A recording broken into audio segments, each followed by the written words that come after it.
इकडे लिहायचं असेल तर मग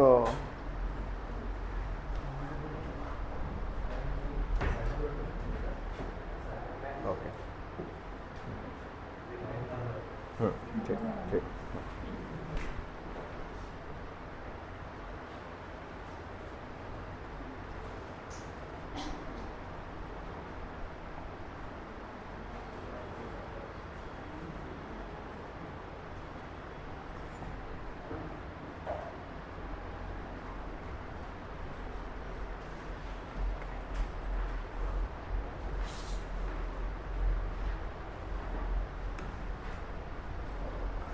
चला स्टार्ट करूया. तर लास्ट टाइम आपण बघितलेलं की काय काय आपल्याला स्टडी करायचं आहे आणि त्यानुसार आज आता हा तर सगळा तो सिलेबस आहे जो आपण लास्ट टाइम बघितलेला की आपल्याला काय काय स्टडी करायचं आहे. मग त्याच्यामध्ये राष्ट्रीय उत्पन्न आलं, पैसा त्याच्याशी निगडीत गोष्टी, चलनवाढ, दारिद्र्य, बेरोजगारी, बँकिंग रचना, हे PDF तुम्हाला मिळणार आहे. मग त्याचा काही प्रॉब्लेम नाही. हे सगळे कन्सेप्ट्स आपल्याला क्लिअर करायचे आहेत. त्याच्याशी रिलेटेड जी पण इन्फॉर्मेशन आहे करंट रिलेव्हंट, सो तीसुद्धा आपल्याला बघायची आहे. आता इम्पॉर्टंट आज आपल्याला राष्ट्रीय उत्पन्न, नॅशनल इन्कम काय आहे ते बघायचं आहे. तर त्याच्यामध्ये दोन प्रकारची इकॉनॉमी आपल्याला बघायची असते, macro economy and micro economy. Macro बृहत अर्थशास्त्र, मायक्रो सूक्ष्म अर्थशास्त्र.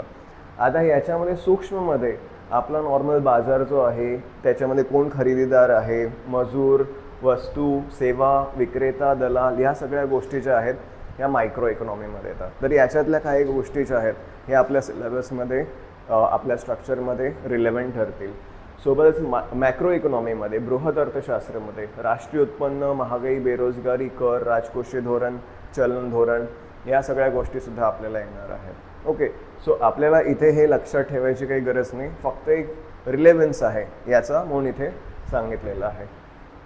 आता नॅशनल इन्कममध्ये पहिल्या दोन महत्त्वाच्या ज्या गोष्टी आहेत तर त्या आहेत GDP, ग्रॉस डोमेस्टिक प्रोडक्ट, आणि GNP, gross national product. Okay, तर सुरुवातच इथून होते की इंडियाचा GDP काय आहे, इंडियाचा GNP काय आहे. आता तो काढला कसा जातो, तर तो काढला कसा जातो हे आपल्याला बघायचं आहे. GVA आपल्याला बघायचं आहे की काढला कसा जातो. परंतु त्याची सुरुवात जी आहे की हा काय आहे आणि याचं रिलेव्हन्स आपल्या राष्ट्रीय उत्पन्नामध्ये काय आहे हे आपण आधी बघूया. तर ह्या दोन terms, gross domestic product, gross national product.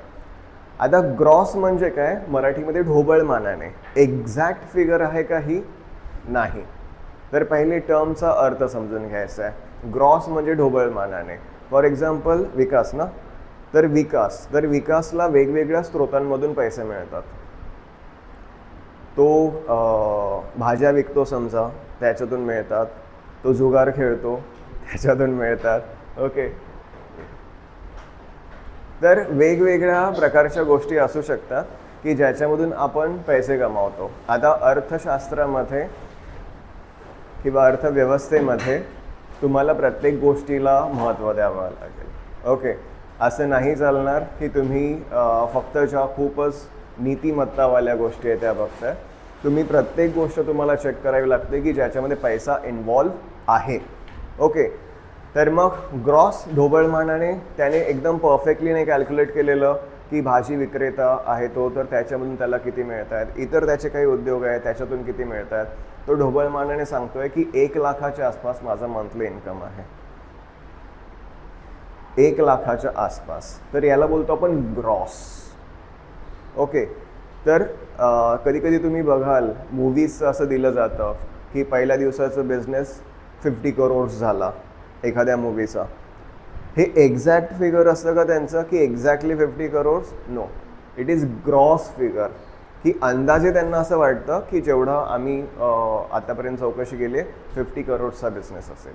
तर जेव्हा पण GDP एखाद्या देशाचा सांगितला जातो ती त्या देशाच्या नॅशनल इन्कमची एक्झॅक्ट फिगर नसते, ढोबळमानाने अंदाज असतो. परंतु असं नाही की तो खूप चुकीचा असतो, जवळजवळ तशी व्हॅल्यू असू शकते. दोघांमध्ये आता याचा अर्थ ढोबळमानाने आहे, असं काही एक्झॅक्ट फिगर नाही. याच्यात आहे डोमेस्टिक आणि याच्यात आहे नॅशनल. आता याच्यामध्ये फरक काय आहे? डोमेस्टिक म्हणजे जिथे तुम्हाला एखादी जागा आहे त्या जागेवरती मिळणारं उत्पन्न. तर भारत हा देश आहे, भारताची एक टेरिटरी आहे. ओके,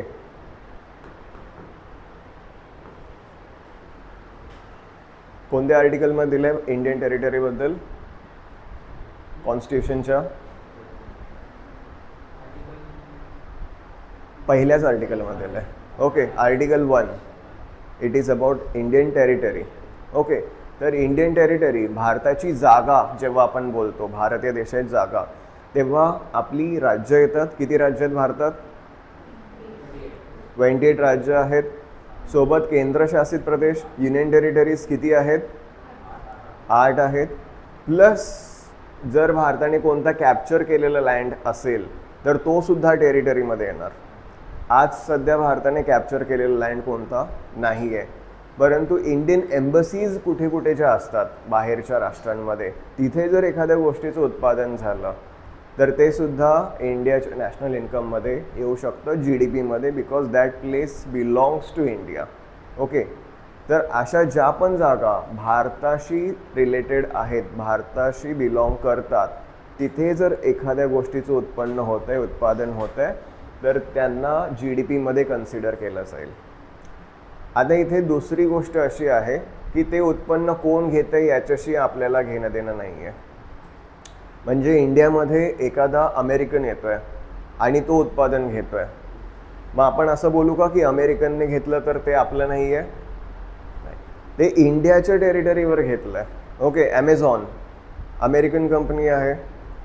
ओके, किंवा मर्सिडीज, BMW वगैरे युरोपियन कंपनीज आहेत, बट त्या जर इंडियामध्ये उत्पादन घेत आहेत, पैसा कमावत आहेत, तर मग हे इंडियाचं GDPमध्ये काउंट होणार.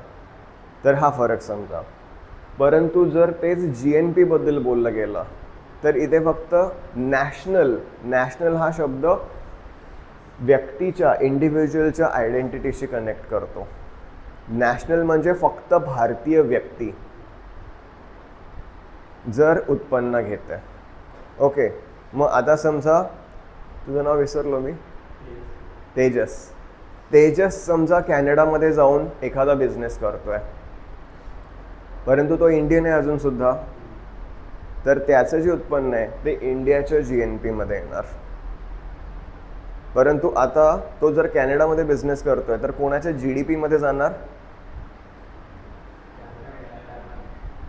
कॅनडाच्या. ओके, तर ज्या जागेवरती तुम्ही करताय बिझनेस त्या देशाच्या GDPमध्ये जाणार आणि ज्या देशाचे तुम्ही आहात त्याच्या GNPमध्ये जाणार. तर हा फरक लक्षात ठेवा. GDP is about territory, land, and GNP is about citizens. Okay, किंवा नागरिक. तर हा फरक लक्षात ठेवा, हा महत्त्वाचा फरक आहे.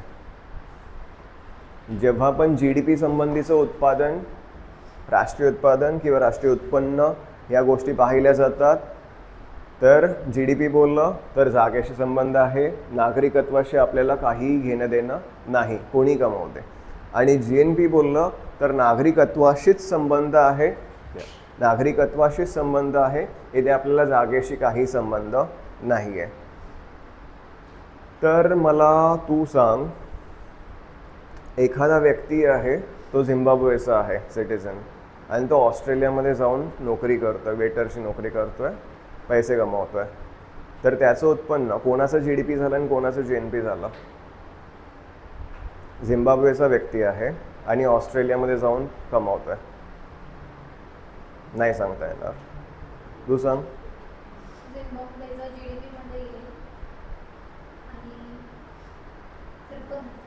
झिम्बाब्वेचा व्यक्ती आहे, ऑस्ट्रेलियामध्ये जाऊन काम करतो. हे बघ, ज्या ठिकाणी, ज्या जागेवरती तो कमावतोय त्या देशाचा GDP आणि ज्या देशाचा नागरिक असेल त्या देशाचा GNP. ओके, तर त्याचं उत्पन्न, कारण झिम्बाब्वेचा व्यक्ती आहे तर त्याचं उत्पन्न GNP मध्ये येईल झिम्बाब्वेच्या. आणि तो ऑस्ट्रेलियाच्या जमिनीवर कमावतोय तर ऑस्ट्रेलियाच्या कशामध्ये येईल? GDP मध्ये येईल. ओके, आता क्वेश्चन मी चेंज करतो. एखादा कॅनडाचा नागरिक आहे आणि तो साऊथ आफ्रिकेमध्ये जाऊन बिझनेस करतोय, पैसे कमावतोय. आता त्याचं उत्पन्न कोणाच्या GDP मध्ये येईल, कोणाच्या GNP मध्ये येईल? कॅनडाचा नागरिक आहे, साऊथ आफ्रिकेमध्ये जाऊन कमावतोय.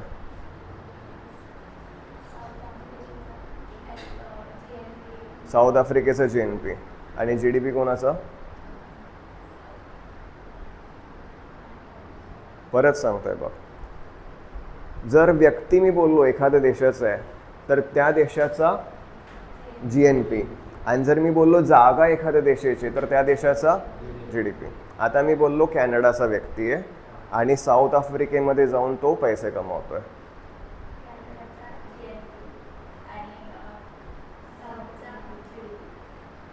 सगळ्यांना क्लिअर झालं? हां,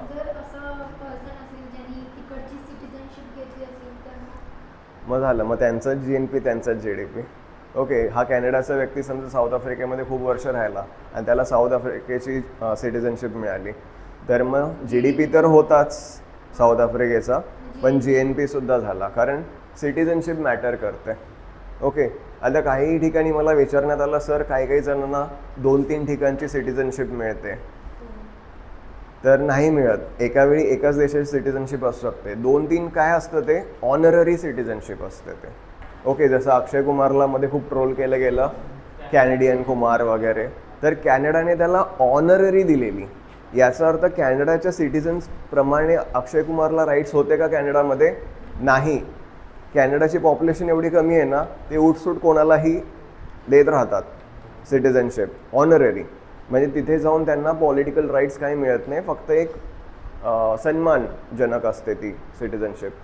प्रॉपर सिटिझनशिप, नागरिकत्व कधीही तुमचं एकाच देशाचं असतं. हे इंटरनॅशनल लॉज आहेत. तुमचं 2-3 ठिकाणी असं असू शकत नाही. हां, तुम्ही ते नकली पासपोर्ट वगैरे बनवणार असाल तर ती वेगळी गोष्ट आहे, परंतु लिगली तुमचं एकावेळी एकाच देशाचं सिटिझनशिप असतं. हां, आता मी अमेरिकामध्ये काम करतोय आणि मी माझं उत्पन्न जे पण मला पैसे मिळालेत ते मी भारतात परत पाठवतोय, तर त्याला आपण बोलतो रेमिटन्स. ओके, म्हणजे भारतासाठी तो रेमिटन्स झाला, कारण भारतीय नागरिकाने ते पैसे त्याने कमावलेले भारतामध्ये परत पाठवले. तर ते पाठवले जरी नसते, त्याच्याजवळ जरी ठेवले असते, तरीसुद्धा आपल्या GNP मध्ये ते येणार, कारण त्याने कमावलं आहे. पाठवले तर अजून चांगली गोष्ट आहे की चला तो पैसा भारतात परत आला, तिथेच नाही खर्च झाला. पण नसते जरी पाठवले तरी इंडियाच्या GNP मध्ये येणार. पण तिथे त्याने कमावले अमेरिकेमध्ये, तर GDP मध्ये मात्र अमेरिकेच्याच जाणार. ओके, अजून थोडंसं ट्रिकी करूया आपण याला. तेजस तू सांग, एक अमेरिकन व्यक्ती आहे, तो इंग्लंडला गेला आणि इंडियन बिझनेसमॅनची एक कंपनी आहे इंग्लंडमध्ये, त्याच्या कंपनीमध्ये तो काम करतोय. आता त्याचं जे उत्पन्न आहे, ओके, अमेरिकन व्यक्ती आहे, इंग्लंडला गेला आहे, इंडियन बिझनेसमॅनच्या कंपनीमध्ये काम करतोय, तर त्याचं उत्पन्न कोणाचं GDP आणि कोणाचं GNP? आणि GNP जर मी बोललो असतो कंपनीचं उत्पन्न मग इंडियाचा GNP झाला असता, कारण इंडियन व्यक्तीची कंपनी आहे. त्याचं उत्पन्न जर मी बोलतोय तर तो अमेरिकेचा GNP. हा फरक लक्षात ठेवा. हा कळलंय काय झालं ते? ओके, मी बोललो की अमेरिकन व्यक्ती आहे, तो इंग्लंडला गेलाय. आता मी त्याचं उत्पन्न बोलतोय, त्यामुळे अमेरिकेचा GNP. आता तो इंडियन व्यक्तीच्या कंपनीमध्ये काम करू दे किंवा जर्मन व्यक्तीच्या कंपनीमध्ये काम करू दे, उत्पन्न त्याचंच आहे, त्यामुळे तो अमेरिकेचा GNP. जर मी असं बोललो की तो काम करतोय कंपनीमध्ये, ती कंपनी इंडियन व्यक्तीची आहे आणि त्या कंपनीचं उत्पन्न कोणाचं असं जर मी बोललो, तर ते GNP मग इंडियाच्या GNPमध्ये येणार, कारण तो व्यक्ती इंडियन आहे, ओनर जो आहे तो. ओके, आणि GDP कोणत्याही परिस्थितीत इंग्लंडचा असणार आहे, कारण इंग्लंडच्या भूमीवरती ते उत्पन्न होत आहे. तुला कळलंय? नाही कळलं तर विचारा. तर हा फरक आहे GDP आणि GNP मध्ये, हा लक्षात ठेवा. आता GDP काढण्यासाठी हे तर आपण टोटल बघितलं की पूर्ण देशाचं उत्पन्न या प्रकारे निघतं, परंतु ते कसं काढतात? डिरेक्टली आपण असं बोलू शकतो का की भारताचं एवढे एवढे उत्पन्न आहे, एवढे एवढे उत्पादन आहे? नाही. तर ते काढण्यासाठी वेगवेगळ्या पद्धती आहेत. उत्पन्न पद्धत, उत्पादन पद्धत, खर्च पद्धत. मग याच्यामध्ये काय होतं, ग्रॉस व्हॅल्यू ॲडिशन किंवा ग्रॉस व्हॅल्यू ॲडेड GVA आधी काढला जातो. आता लक्षात घ्या की ही जी मेथड आहे उत्पन्न मोजण्याची, ही इंडियन मेथड नाही आहे, ही वेस्टर्न मेथड आहे, पाश्चात्य पद्धत आहे. पाश्चात्य ठिकाणी वेस्टर्न कंट्रीजमध्ये स्पेशली डेव्हलप कंट्रीजमध्ये जिथे इकॉनॉमिक्स हे इकॉनॉमिस्टने हे बनवलं, त्यांच्याकडे फार्मिंग जास्त होती का इंडस्ट्रीज जास्त होत्या? इंडस्ट्रीज, कारखाने मोठ्या प्रमाणात होते. जे पण इकॉनॉमिस्ट हे बनवत आहेत किंवा स्टडी करत आहेत अर्थशास्त्र, हे पाश्चात्य पद्धती आहेत आणि त्यांच्याकडे इंडस्ट्रीज मोठ्या प्रमाणात आहेत. तर त्यांचं जे पण मेथड्स आहेत ते त्यांच्या देशाला ठेवण्यात. जर आपल्या देशामध्ये हे बनवलं असतं, हे तयार झालं असतं, ह्या मेथडची प्रोसेस तयार केली असती, तर आपण कृषी क्षेत्राला मोठ्या प्रमाणात प्राधान्य दिलं असतं. पण फरक हा आहे की त्यांनी बनवलं आहे, तर आपल्याला त्यांच्याप्रमाणे आता विचार करावा लागेल. ठीक आहे. तर यांनी काय केलं, पहिले आपल्याला बघायची उत्पन्न पद्धत. तर त्यांनी काय केलं की समजा उत्पन्न म्हणजे इंग्लिशमध्ये इन्कम. समजा एक कंपनी एस्टॅब्लिश झाली आहे. आता ही कंपनी एस्टॅब्लिश झाल्यानंतर कोणाकोणाला इन्कम मिळणार, उत्पन्न कोणाकोणाचं तयार होणार, वाढणार, हे पाहिलं जातं. तर इथे दिलेलं आहे, पण तुम्ही इकडे लक्ष नका देऊ, तुम्ही मला सांगा. जर मी समजा एखादी कंपनी स्थापन करतोय तर कोणाकोणाला उत्पन्न मिळेल? रॉ मटेरियल ज्यांच्याकडून मी घेणार त्यांना एक मिळणार, समजा. ठीक आहे. तर रॉ मटेरियल ज्यांच्याकडून घेणार त्यांना मिळेल. लेबर्सला काय? लँड ओनर्स, बरोबर. लेबर्सना आपण बोलू सॅलरी किंवा वेजेस. लँड ओनर्सला रेंट किंवा भाडं. अजून कोणाला मिळणार? एम्प्लॉईजना सॅलरी मिळणार. इन्व्हेस्टर्सना काय मिळणार? प्रॉफिट मिळणार. अजून गव्हर्नमेंटला जर त्यांनी प्रॉफिट कमावला समजा, तर गव्हर्नमेंटला टॅक्सेस मिळणार. अजून इकडे नका बघू, सांगा मला तुम्हाला काय सुचतं. अजून टॅक्सेस मिळणार. अजून कोणाला काय मिळणार?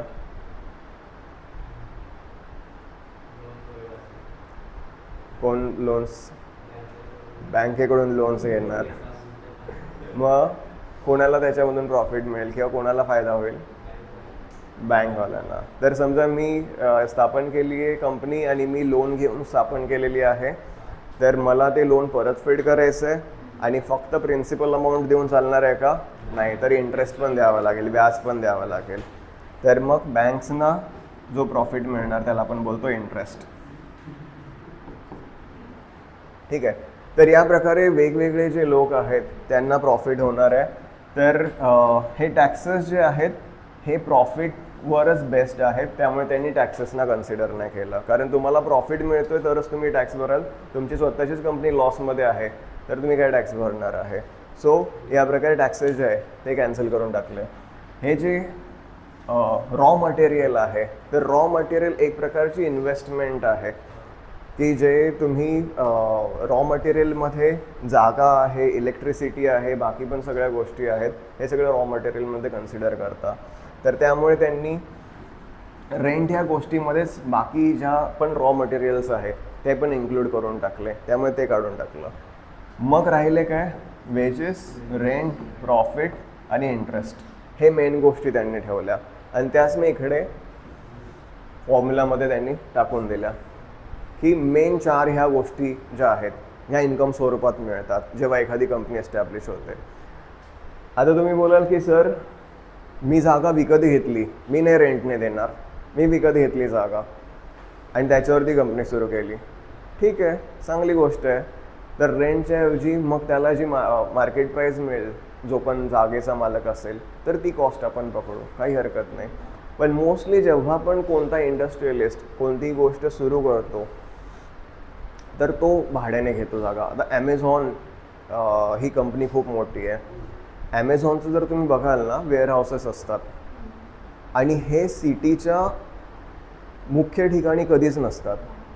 सिटीच्या बाहेरच्या बाजूला एखाद्या ठिकाणी जिथे त्यांना कॉस्ट कमी पडेल, भाडं कमी द्यावं लागेल आणि तिथून त्यांचे ते जे असतात डिलिव्हरी बॉईज, ते असं जाऊन सिटीमध्ये देतात. तर ह्या मोठमोठ्या कंपन्या कधी जागा विकत घेत नाहीत, हे रेंटने घेतात. कारण त्या जागेचं रिलेव्हन्स कधी कमी होऊन जाईल सांगता येत नाही. ओके. दुसरी गोष्ट, कधीच स्वतः पूर्ण कॅपिटल लावत नाहीत, पैसा पूर्ण स्वतः कधीच लावत नाहीत. ते लोन घेतात की सगळी रिस्क मला नाही घ्यायची, जर लॉस झाला तर बँकेचं पण होऊ दे. ओके, पूर्ण माझ्यावर यायला पाहिजे का, नाही यायला पाहिजे. तर या प्रकारे त्यांचं म्हणणं असतं. ओके, बाकी वेजेस, सॅलरी त्यांना द्यावे लागते किंवा लोन जर घेतलेलं तर इंटरेस्ट त्यांना द्यावं लागतं. प्रॉफिट हे त्यांना झाला चांगला बिझनेस तर मिळतं. आपल्याकडे फक्त डीमार्ट नावाची एक कंपनी आहे, त्यांनी थोडं वेगळ्या प्रकारे केलं. ते कधीही एखाद्या ठिकाणी त्यांचं डीमार्ट सुरू करायचं असेल, ती जागा डिरेक्टली विकत घेतात. ही स्ट्रॅटेजी त्यांची सक्सेसफुल पण ठरली, कारण एकदा पूर्ण विकत घेतली तर मग तुमचं त्याच्यावरती काहीही होते, भाड्याचा वगैरे काही प्रश्न आहे का, नाही. ओके, सो यांची स्ट्रॅटेजी थोडी वेगळी आहे. प्रत्येकाची वेगवेगळी असू शकते, पण बेसिकली ह्या प्रकारच्या स्ट्रॅटेजीज असतात. त्यामुळे जेव्हा पण एखादी कंपनी एस्टॅब्लिश होते तेव्हा इन्कम कोणाकोणाला मिळतं, ओनरला भाड्याच्या स्वरूपात, लेबर्सना वेतनाच्या स्वरूपात, बँकेला व्याजाच्या स्वरूपात आणि स्वतः जे ओनर्स आहेत ज्यांनी सुरू केली कंपनी त्यांना प्रॉफिट, किंवा इन्व्हेस्टर्स आहेत त्यांना प्रॉफिटच्या स्वरूपात. मग ह्या सगळ्यांचं एकत्र जर आपण केलं तर मग त्या कंपनीने कमवलेलं उत्पन्न हे आपल्याला मिळतं, GVA जो आहे तो आपल्याला मिळतो. ओके, तर एका कंपनीमुळे किती उत्पन्न तयार झालं, मग टोटल जेवढे पण लोक असतील त्याच्याशी जोडलेले एम्प्लॉईज असतील त्या सगळ्यांचं उत्पन्न आलं, जेवढे पण इन्व्हेस्टर्स असतील त्या सगळ्यांचा प्रॉफिट आला. पुन्हा मी बँक तर एक किंवा 2-3 बँकेकडून घेतलं असेल तर त्या सगळ्यांचंच आलं. आणि रेंट म्हणजे फक्त याच्यामध्ये रेंट इन्क्लूड होत नाही. मग त्याच्यामध्ये तुम्ही जे गोष्टी, समजा मशीन रेंटने घेतलं आहे प्रोसेसिंग करण्यासाठी, ते पण होणार इन्क्लूड. तुम्ही जे पण रॉ मटेरियल घेतलं आहे त्याचे पण प्राइजेस ते त्याच्यामध्ये टाकून देत होते. तर ह्या सगळ्याचं इन्कम तुम्ही एकत्रित करताय आणि एका कंपनीमुळे किती जणांना इन्कम मिळालं, उत्पन्न मिळालं हे चेक करताय. आता ही एक कंपनी झाली, एका कंपनीचा GVA झाला. एका देशात समजा 50 कंपनी असतील, त्या 50 कंपनीचा वेगवेगळा GVA काढणार आणि मग त्यांचं करणार समेशन. 50 कंपन्यांचं जे पण उत्पन्न आहे ते ॲड करणार, मग टोटल जे उत्पन्न येणार तो असेल त्या देशाचा GDP बाय इन्कम मेथड, उत्पन्न पद्धतीप्रमाणे. तर ही त्यांची प्रोसेस असते की डिरेक्टली देशाचा GDP येतो का, नाही. तर एकेका कंपनीचं उत्पन्न किती आहे हे तुम्हाला मोजायचं आहे आणि मग जेव्हा टोटल उत्पन्न मोजलं जातं सगळ्या कंपन्यांचं मिळून, तेव्हा त्यांना मिळतं. आता इथे मग तुम्हाला प्रश्न पडला की सर शेतीचं काय, पशुपालनाचं काय, तर जसं मी सांगितलं की ही मेथड वेस्टर्न मेथड आहे. त्यांच्याकडे फार्मिंग, ॲनिमल हजबेंड्री वगैरे ह्या गोष्टी निग्लेजेबल असतात, तर त्यांना यामध्ये काउंट केलं गेलं नाही. त्यांनी फक्त इंडस्ट्रीजवर फोकस केला आणि त्याच्यामधून त्यांना जे उत्पन्न आहे ते मिळालेलं आहे. ओके, त्यानंतर सेकंड आहे उत्पादन पद्धत.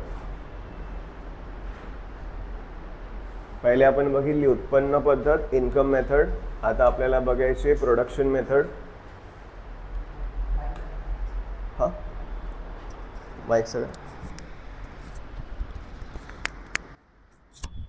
चालू नव्हता का?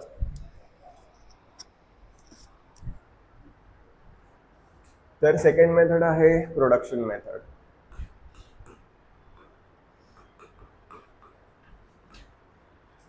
अच्छा, मी हा बॅकग्राऊंड मुद्दाम वापरलाय सायकोलॉजिकली.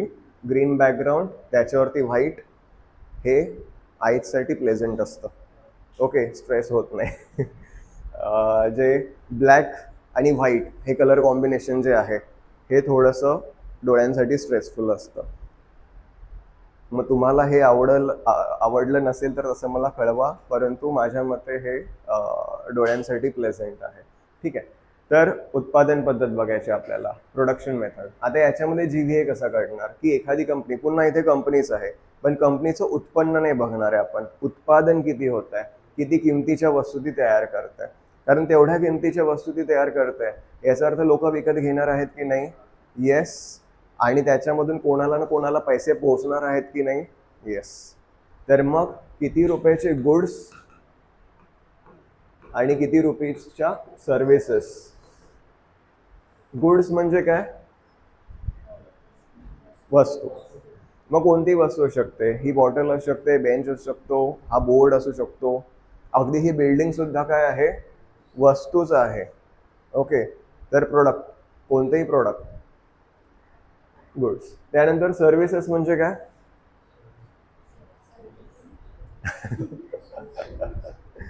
सर्व्हिस म्हणजे सेवा. हा, मग कोणत्या प्रकार, म्हणजे सेवामध्ये काय येतं,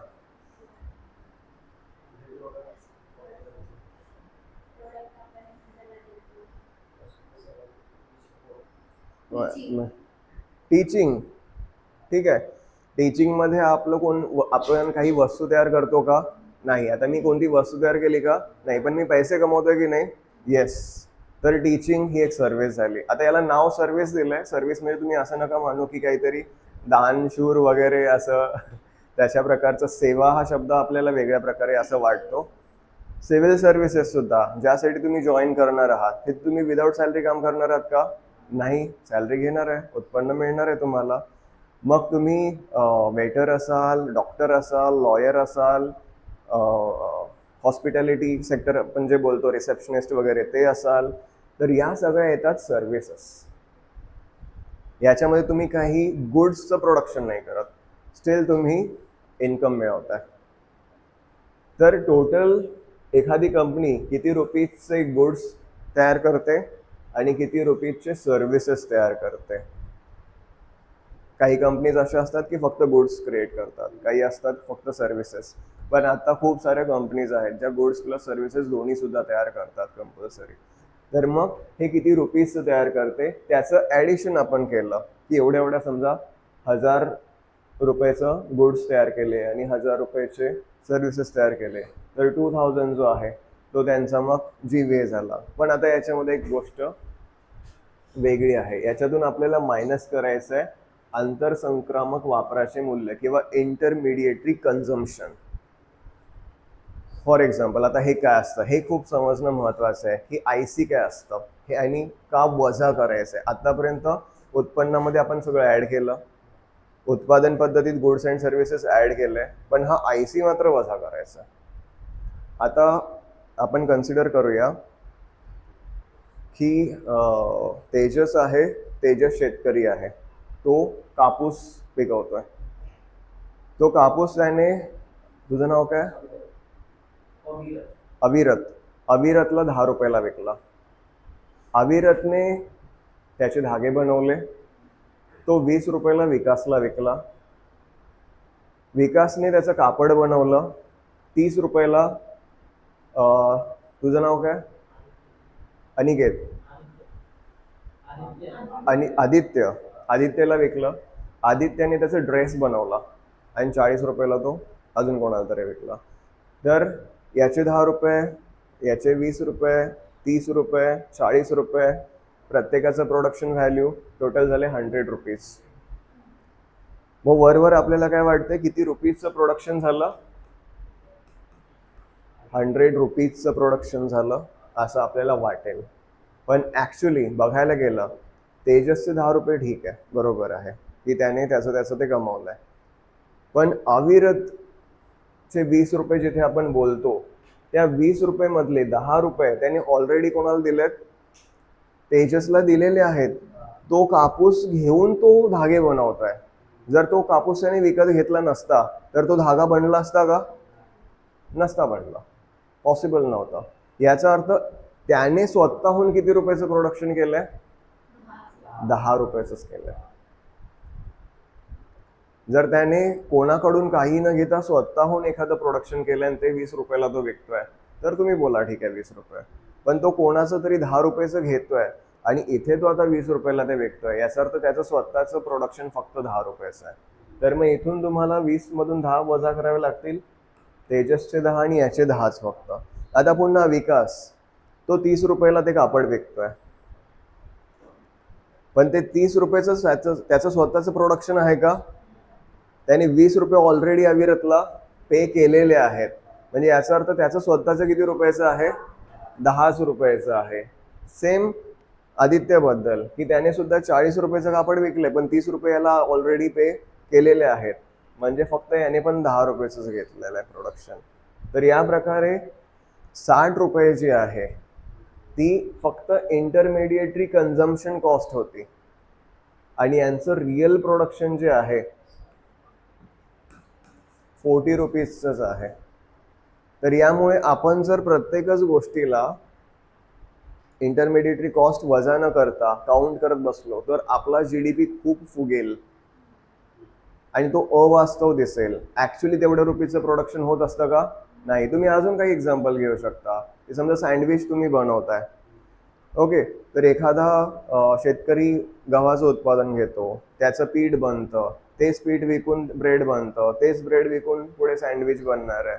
तर ऍक्च्युली सेम कमोडिटी आहे आणि त्याच कमोडिटीला विकून विकून फक्त त्याचं रूप बदलत आहे, ओके, आणि पुढचा जो आहे तो प्रोडक्शन घेतोय. मग सँडविच जे तुम्हाला समजा 100 रुपयाचं मिळत आहे, ते सगळे 100 रुपये तुम्ही प्रोडक्शनची व्हॅल्यू घेऊ शकता का? कधीच नाही घेऊ शकत. ते ब्रेड घेण्यासाठी तुम्ही जे पे केलेलं आहे ते तुम्हाला वजा करावंच लागणार, तेव्हा तुम्हाला खऱ्या अर्थाने त्या व्यक्तीने किती रुपयाचं प्रोडक्शन घेतलं हे कळेल. आणि जर तुम्ही तसं नाही केलं तर तुम्ही बोलाल की सँडविचवाला खूप कमवतो. ऍक्च्युली तो खूप कमवत असेल, पण हे पैसे तो देत असतो ना मागच्यांना, त्यामुळे त्याच्याकडे तेवढे राहतात का? नाही राहत. त्याचं ऍक्च्युअल प्रोडक्शन जे आहे ते ऍक्च्युअली कमी होऊन जातं. कळलंय IC काय आहे? खूप महत्वाचं आहे. हे समजलं तर तुम्ही रिअल व्हॅल्यू जी आहे GDP बाय प्रोडक्शन मेथड ती काढू शकता. जर हे ICच नाही समजलं तर तुम्ही हेच करत बसाल की ब्रेड किती रुपयाचा झाला बनला, सँडविचेस किती बनले, धागा किती बनला, कापड किती बनलं, ड्रेस किती बनले. असं नाही करायचं. ते कशापासून बनलंय ती कॉस्ट तुम्हाला मग आता वजा करायला जायची. तोपर्यंत वजा करायची की जोपर्यंत, आता तुम्हाला असं वाटेल की आदित्यने समजा, आदित्यच ना, आदित्यने समजा त्या मुलाला तो ड्रेस विकला 40 रुपयाला. आता त्याला तो ड्रेस नाही आवडला आणि त्याने ऋषिकेश सरांना बोलला की सर मला 60 रुपयाला मिळालाय पण मी तुम्हाला 50ला देतो. ऋषिकेश सरांना तो आवडला ड्रेस आणि त्यांना वाटलं अरे 60चा 50ला मिळतोय, त्यांना काय माहित 40चा आहे ते, तर त्यांनी 50ला घेऊन टाकला. याने कन्झम्पशन केलं का? नाही. कन्झम्पशन म्हणजे ते वापरलं का? ती गोष्ट स्वतः वापरली का? नाही. ती पुढे अजून सेल केली, 50ला विकलं, म्हणजे याने सुद्धा प्रोडक्शन केलंय. याने काही काम नाही केलं, काही नाही केलं, तरी सुद्धा त्याने प्रोडक्शन केलेलं आहे 10 रुपयाचं. ओके, सो इथे सुद्धा तुम्हाला मध्ये 10 रुपये ऍड करावे लागतील जर ते सरांनी 50 रुपयाला विकत घेतलं तर. ओके, सो IC कायम वजा करा, इंटरमिडिएटरी कॉस्ट कायम वजा करा, तेव्हाच तुम्हाला जी GDPची रिअल व्हॅल्यू आहे व्यवस्थित आपण बोलू शकतो ती मिळेल. जर तुम्ही असंच प्रोडक्शन अँड सर्व्हिसेसमध्ये असं काही इंटरमिडिएटरी मिळत नाही, सर्व्हिस ओरिजिनल असते, जेन्युइन असते, तर तिथे ह्याने ही सर्व्हिस दिली आणि त्या बेसिसवर मी सर्व्हिस देतोय असं डिपेंडन्सी होत नाही. पण गुड्सवर त्या गोष्टी होत असतात. हे गुड मिळालं तर त्याच्या पुढची जी गोष्ट आहे ती बनेल. त्यामुळे इंटरमिडिएटरी कॉस्ट जे आहे ते आपल्याला वजा करावी लागते आणि तेव्हा आपल्याला खरा GV एखाद्या कंपनीचा प्रोडक्शन वाईज मिळतो. आणि जेव्हा इथे पण पुन्हा तेच आहे की इथे पुन्हा मग समेशन करणार ज्या पण टोटल कंपनीज आहेत त्या देशातल्या, त्यांचं GVAचं प्रोडक्शन मेथड, आणि मग तुम्हाला GDP मिळणार सगळ्या कंपन्यांच्या प्रोडक्शनचं ॲडिशन करून. मग तिथे तुम्ही जीडीपीला बोलणार GDP bye which method? Production method. मगाशी कोणतं बघितलं? Income method. कळलंय दोन्ही पण मेथड? आता नेक्स्ट खर्च पद्धत. ओके, याला इंग्लिशमध्ये एक्सपेंडिचर मेथड असं नाव आहे.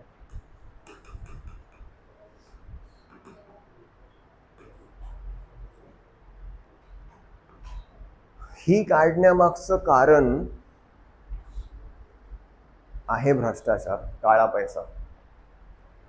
ओके, तुम्हाला मार्केटमध्ये काही वस्तू मिळतील ज्या वस्तूंची पावती नाही मिळणार तुम्हाला. याचा अर्थ काय? हा, कोणी एक्स्ट्रा घेतलंय? नाही, असं नाही. टॅक्स नाही भरलेला म्हणजे गव्हर्नमेंटकडे ही वस्तू बनली आहे अशी नोंदच नाहीये. गव्हर्नमेंट, हे लक्षात घ्या, गव्हर्नमेंट फक्त टॅक्सेस यासाठी नाही लावत की त्यांना इन्कम पाहिजे असतं. ते तर हवं असतं, ठीक आहे, ते आहेच प्राईम रिझन, तेच मानू आपण. परंतु सोबत टॅक्स यासाठी लावत असते की भारतामध्ये किती प्रोडक्शन होत आहे आणि कोणकोणत्या गोष्टीचं प्रोडक्शन होत आहे, या सगळ्या गोष्टी गव्हर्नमेंटला कळाव्या, यासाठी गव्हर्नमेंट टॅक्स लावत असतं. आता समजा मोबाईल उत्पादक आहेत, त्यांनी काही मोबाईल पीसेस बनवले, त्याचं गव्हर्नमेंटला काही सांगितलं नाही, त्यामुळे टॅक्स द्यावा लागला नाही.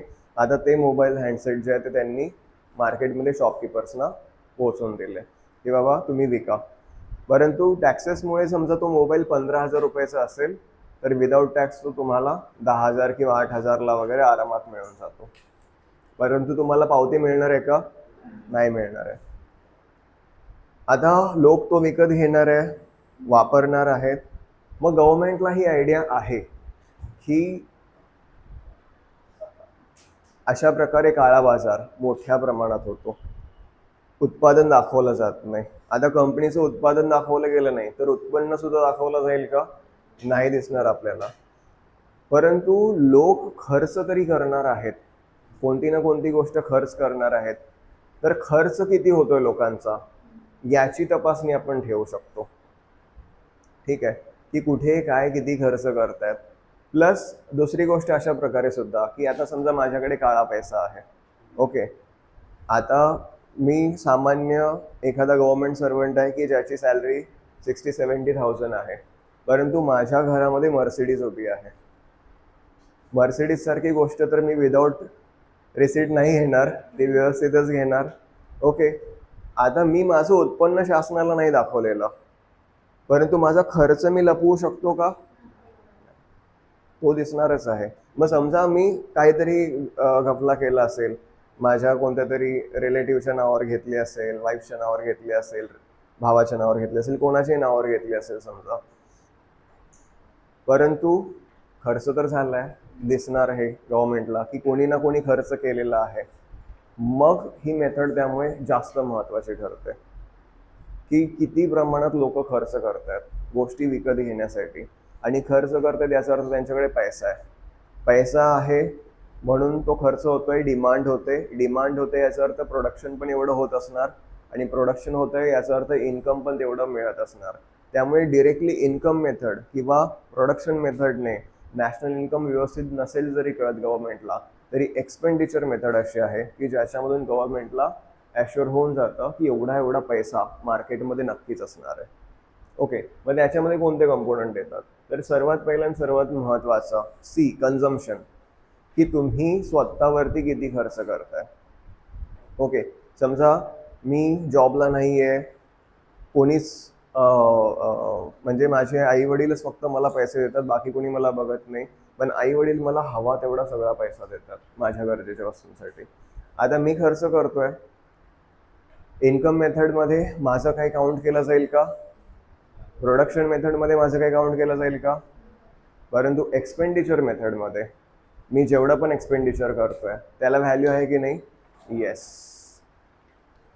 तर मग एक्सपेंडिचर मेथडमध्ये समजा माझ्या वडिलांनी काय केलं की त्यांचा काळा पैसा जमलाय, ते स्वतः खर्च करत नाही, ते काय करतात, मला देतात, तू उडव काय उडवायचं आहे ते वगैरे. मग आता एक्सपेंडिचर होत आहे, एक्सपेंडिचर होत आहे तर ते काउंट होणार. म्हणजे याचा अर्थ GDP मध्ये आपल्या कंट्रीमध्ये तेवढा पैसा आहे, मार्केटमध्ये तेवढा पैसा आहे, तो दिसत नाही गव्हर्नमेंटला पण तो आहे. ओके. सो कन्झम्पशन कोणत्याही प्रकारचं असू शकतं. मी काहीतरी खातोय, कन्झम्पशन. मी काहीतरी कपडे विकत घेतोय, कन्झम्पशन. मी मूवी बघतोय, कन्झम्पशन. फक्त कन्झम्पशन कधी बोलायचं नाही. जसं मी याचं एक्झाम्पल दिलेलं की याने ड्रेस विकत घेतला पण वापरला का, त्याने सरांना विकला. तर कन्झम्पशन म्हणजे फायनल यूज. ओके. तुमचा त्या गोष्टीला स्वतः तुम्ही यूज करताय. समजा मी मूवीचं तिकीट विकत घेतलं आणि ह्या मुलीला देऊन टाकलं. कन्झम्पशन कोणी केलं याचा अर्थ? तिने केलं, कारण ती मूवी बघायला गेली. विकत जरी मी घेतलं, मी बघितला का? नाही. मी उलट त्याच्यावरती बेनिफिट मिळवला. मी समजा 200चं घेतलं असेल विकत, तिला 220ला विकलं समजा. ते IPL मॅचेसमध्ये वगैरे आता ते तिकीट मोठ्या प्रमाणात ब्लॅकमध्ये विकतात. 1000चं घेऊन 2000ला विकतात. तर जे कन्झ्युम करतात त्यांचं फायनल काउंट करायचं की एक्सपेंडिचर झालेलं. Exactly. Okay. So consumption check केलं जातं. दुसरं बघितलं जातं इन्व्हेस्टमेंट. प्रत्येकच पैसा आपण कन्झम्पशनसाठी नाही वापरत. खूप ठिकाणी आपण इन्व्हेस्टमेंट करतो. जमीन विकत घेऊन ठेवली आहे, घर विकत घेऊन ठेवलंय, समजा शेअर मार्केटमध्ये शेअर्स विकत घेऊन ठेवलेले आहेत, बॉन्ड्स विकत घेऊन ठेवलेले आहेत.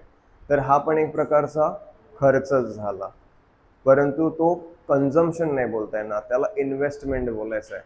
कारण शेअर जे विकत घेतलेत, आता हा शेअर कायमचा माझ्याकडे राहणार आहे का? मी कन्झ्युम केलंय का त्याला?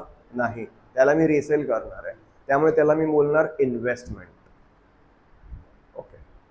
तर इन्व्हेस्टमेंटवरती पण इन्व्हेस्टमेंट करण्यासाठी सुद्धा मी खर्च तर केला, त्यामुळे हा इन्व्हेस्टमेंट हा प्रकार सुद्धा खर्च पद्धतीमध्ये येणार. तिसरा आहे गव्हर्नमेंट एक्सपेंडिचर, शासनाचा खर्च. गव्हर्नमेंट काहीतरी ब्रिज बांधतंय, गव्हर्नमेंट काहीतरी रेल्वे बांधतंय, किंवा अगदी काहीच नाही करत आहे, सरळ सरळ लाडकी बहीण योजना राबवत आहे आणि मुलींच्या अकाउंटमध्ये पैसे पाठवत आहे. काही असेल, हा सगळा शासनाचा खर्च झाला की नाही? येस. ओके. शासनाने आपला पैसा खर्च केला एखादी गोष्ट बांधण्यासाठी, एखादी योजना चालवण्यासाठी, काहीतरी करण्यासाठी.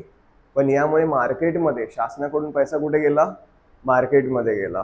किंवा आपण पण कन्झम्पशन किंवा इन्व्हेस्टमेंट जे केली, आपला पैसा कुठे गेला? मार्केटमध्ये गेला. मनी सर्क्युलेट झाला. तर हे इथे महत्वाचं आहे. एक्सपेंडिचर, खर्च जो झाला तो महत्वाचा आहे. Finally export minus import. किती रुपयाचा तुम्ही एक्सपोर्ट केल्यावर तुमच्या मार्केटमध्ये पैसे येणार आहेत की इम्पोर्ट केल्यावर येणार आहेत? एखादी वस्तू एक्सपोर्ट केली, बाहेरच्या देशात विकली की मग तुमच्या मार्केटमध्ये पैसे येणार आहेत. आणि एखादी इम्पोर्ट केली तर तुमच्या मार्केटमधले पैसे बाहेर जाणार आहेत. चांगली गोष्ट काय आहे?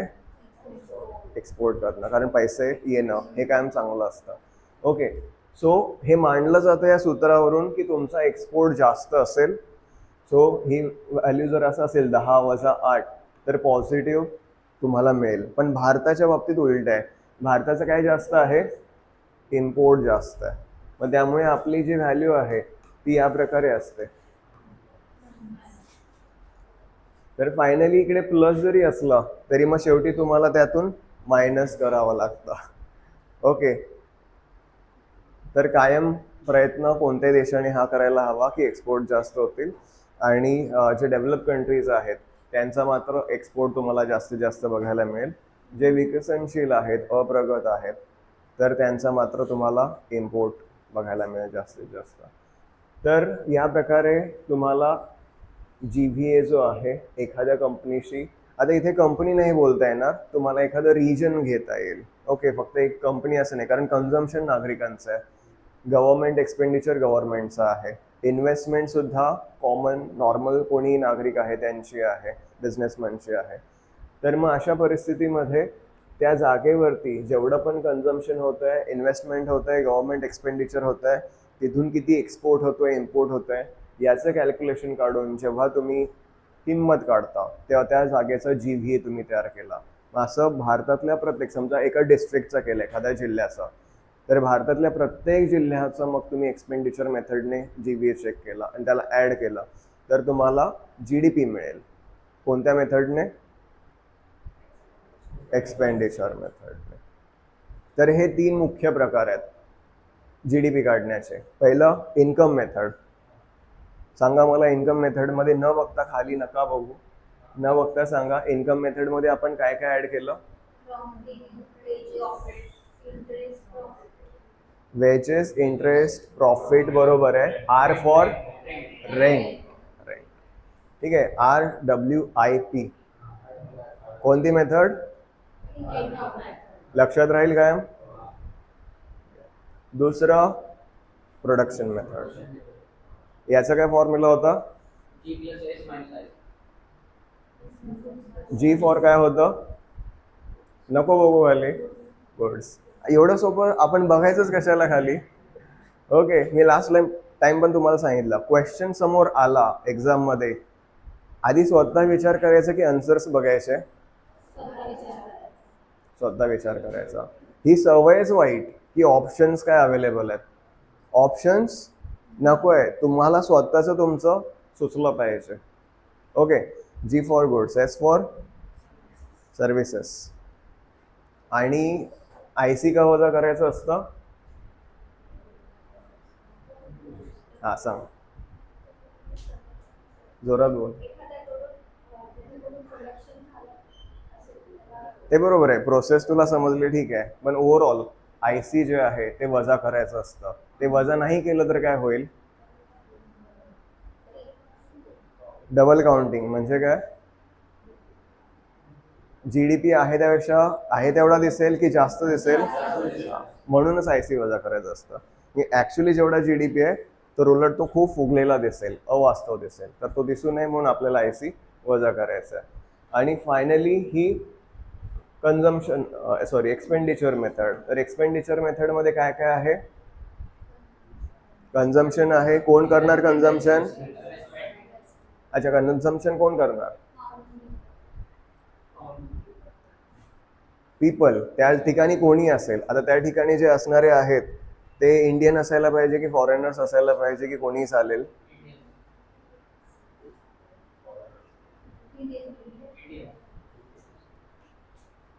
करा विचार. किती जणांना वाटतं इंडियन्सच पाहिजेत?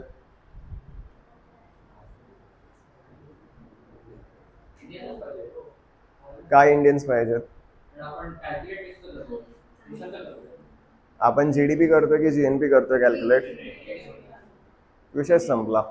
GDP मध्ये लँडशी संबंध आहे. फॉरेनर्स आहेत, इंडियन आहे, याच्याशी काही घेणं देणं आहे का? तर मग कोणीही असू दे, फॉरेनर असू दे, इंडियन असू दे, तो इंडियामध्ये काहीतरी एक्सपेंडिचर करतोय, याचा अर्थ आपल्या GDP मध्ये ते येणारच आहे, कोणी असू दे. Okay, so consumption. सेकंड काय होतं? इन्व्हेस्टमेंट. हे पण कोण करणार? गव्हर्नमेंट करणार, कॉमन मॅन करणार, बिझनेसमॅन करणार, कोण करणार? इन्व्हेस्टमेंट कोण करणार?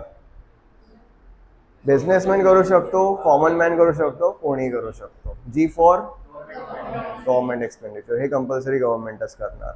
आणि फायनली तुम्हाला काय त्याच्यामध्ये करायचं? Export minus import. याचा अर्थ एक्सपोर्ट इम्पोर्टचा डिफरन्स बघायचा आहे. हा डिफरन्स पॉझिटिव्ह असू शकतो की निगेटिव्ह असू शकतो? काही असू शकतो. हा, आता इंडियाचा आपण बघितलं की तो निगेटिव्ह आहे, परंतु काही असू शकतो. इंडियाचं कधी ना कधी पॉझिटिव्ह पण होऊ शकेल. ठीक आहे, काही प्रॉब्लेम नाही आहे. इंडियाचं 1972 आणि 1976 हे 2 इयर्स असे होते की हा आपला पॉझिटिव्ह राहिलेला. एक्सपोर्ट जास्त होतं आणि इम्पोर्ट आपलं कमी होतं. त्यानंतर कधीच किंवा त्या आधी कधीच आपलं असं नाही राहिलं की एक्सपोर्ट जास्त आणि इम्पोर्ट कमी. सो हे 2 इयर जे आहे ते महत्त्वाचे ठरतात, 72 आणि 76. फायनली आपल्याला काय करायचं असतं? समेशन ऑफ दॅट GVA, की जेवढ्या ठिकाणांचा तुम्ही तो GVA काढलाय, मग इन्कम मेथड असो, प्रोडक्शन मेथड असो, एक्सपेंडिचर मेथड असो, एकत्र करा पूर्ण देशाचा. तुम्हाला काय मिळणार? देशाचा GDP. आणि मग ह्या 3 मेथडने, मग जर तुम्ही इन्कम मेथडचं GVA ऍड करताय तर GDP बाय इन्कम मेथड बोलाल. प्रोडक्शन मेथडचा GVA ऍड करताय तर GDP बाय प्रोडक्शन मेथड बोलाल, आणि जर एक्सपेंडिचर मेथडचा करताय GVAT तर GDP बाय एक्सपेंडिचर मेथड बोलाल. ठीक आहे. आपल्याकडे एक्सपेंडिचर मेथड, इन्कम मेथड याच्यावरती जास्त जोर दिला जातो. ह्या दोन पद्धती जास्त आहेत, परंतु प्रोडक्शन मेथड जी आहे ती पहिले जास्त, म्हणजे पहिले काय व्हायचं, प्रोडक्शन आणि इन्कम मेथडवर जास्त जोर दिला जायचा. परंतु NDA गव्हर्नमेंट आल्यापासून, मोदी गव्हर्नमेंट आल्यापासून त्यांनी थोडीशी फिलॉसॉफी आपली बदलली. त्यांनी एक्सपेंडिचर मेथडला जास्त जोर देणं चालू केलेलं आहे. इन्कम मेथड सुद्धा अजून सोडलेली नाही, इन्कम मेथड पण आपण करतोय. प्रोडक्शन मेथडला त्यांनी थोडंसं निग्लेक्ट करायला यासाठी सुरू केलंय की मध्ये मध्ये आपल्याकडे हर्डल्स आलेत, नोटबंदीचा वेळ असेल, कोरोनाचा टाइम्स असेल, तर प्रोडक्शन आपलं खूपच लो झालं. प्रोडक्शन जरी लो झालं असेल तरी एक्सपेंडिचर लो झालेलं का नाही. माणूस खर्च तर करतच होता, याचा अर्थ तो कमवत होता. त्यामुळे त्यांनी त्यांचं बरोबर आहे या बाबतीत, एक्सपेंडिचर मेथडवर त्यांनी जास्त फोकस करायला आता सुरू केलेलं आहे. हा, कोणती वर्दी ही? याच्यामध्ये तेच सांगितलंय मी की आता आपण 3 मेथड बघितल्या. ओके, GVA काढण्याच्या. एक होती इन्कम मेथड, दुसरी प्रोडक्शन, आणि तिसरी एक्सपेंडिचर. आता एखाद्या कंपनीचं आपण GVA काढलेलं आहे. आता त्या देशामध्ये, जो पण देश असेल त्या देशामध्ये समजा 50 कंपन्या असतील, तर त्या 50 कंपन्यांचा जो GVA आहे इन्कम मेथडने काढलेला, तो ऍड केला आपण. प्रत्येक कंपनीचा असं ऍड करत गेलो, 50 कंपन्यांचा ऍड केला, तर तो ऍड करून आपल्याला काय मिळणार आहे त्या देशाचा GDP. तर समेशन ऑफ GVA म्हणजे त्या देशातल्या प्रत्येक कंपनीचा GVA तुम्हाला ऍड करायचा आहे. सेम प्रोडक्शन मेथडमध्ये सुद्धा इथे इन्कम नाही बघत, इथे प्रोडक्शन बघतोय, तर प्रत्येक कंपनीचा जो आहे तो GVA ऍड करत जायचा आहे, तर त्या देशाचा तुम्हाला GDP मिळेल. फक्त एक्सपेंडिचर मेथडमध्ये GVA जो आहे तो कंपनीचा आपल्याला मानता नाही येणार, जागेचा मानावा लागेल. ओके, कारण गव्हर्नमेंट एक्सपेंडिचर हे कंपनीशी रिलेटेड नसणारच नक्कीच, किंवा कन्झम्पशन हे नागरिकांशी रिलेटेड आहे, तर त्या जागेचा करणार. आणि अशा जेवढे पण, समजा आपण डिस्ट्रिक्ट घेतलंय, तर जेवढे पण डिस्ट्रिक्ट त्या देशामध्ये असतील त्या सगळ्यांचं एकत्र करायचं. फायनल जी व्हॅल्यू मिळेल तुम्हाला टोटल ती असेल GDP. तर समेशन हे साइन जे आहे हे तुम्हाला जेवढे पण युनिट्स तुम्ही घेताय त्याचं ॲडिशन करायला सांगतं. ओके, त्यानंतर आपल्याला पुढे बघायचं GNP. GNP एक तर पद्धत ही आहे की तुमच्या देशात जेवढे पण सिटिझन्स आहेत, देशात किंवा देशाच्या बाहेर, प्रत्येकाचं इन्कम तुम्ही चेक करा, त्याचं ॲडिशन करा, तुम्हाला GNP मिळणार. कारण GNP फक्त एवढं गोष्ट आहे की तुमच्या देशामधल्या नागरिकांचं उत्पन्न, मग ते बाहेर घेत आहेत, देशात घेत आहेत, याच्याशी तुम्हाला काही घेणं देणं नाही आहे, त्यांचं ॲडिशन करायचं आहे. दुसरी मेथड ही आहे की GDP पहा तुमच्या देशाचा घेते. आता GDP मध्ये फक्त देशातल्या नागरिकांचं उत्पन्न असणार आहे का? एखादा फॉरेनर येतोय आणि भारतामध्ये पैसे कमावतोय, तर त्याचं सुद्धा उत्पन्न कशामध्ये आहे? GDP मध्ये. त्यामुळे GDP मधून एक्सपोर्ट मायनस इम्पोर्ट, आता हे एक्सपोर्ट आणि इम्पोर्ट वस्तूंशी संबंधित नाही आहे, हे व्यक्तींशी संबंधित आहे. आता ते कसं हे बघूया. तर ही मुलगी समजा कॅनडाची आहे, ही इंडियामध्ये आलेली आहे. ओके, आणि ही मुलगी जी आहे ही इंडियाची कॅनडामध्ये गेलेली आहे. ओके, आता ही मुलगी इंडियामध्ये पैसे कमावेल, हे इन्कम एक्सपोर्ट आहे आपलं की इम्पोर्ट आहे? तुम्हाला काय वाटतं? एक्सपोर्ट मध्ये आपल्याला पैसे मिळतात की आपले पैसे जातात?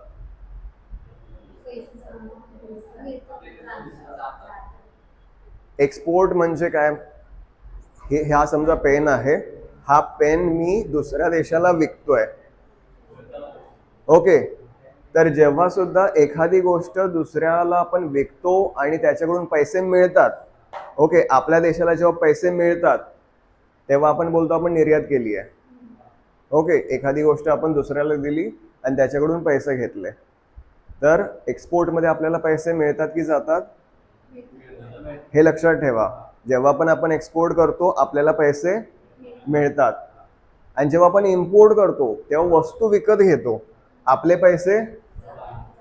आता ही मुलगी आहे, ही कॅनडाची आहे, ही इंडियामध्ये पैसे कमावते. हे पैसे ती इंडियामध्ये ठेवणार की हे पैसे कॅनडाशी बिलॉंग करणार आहेत?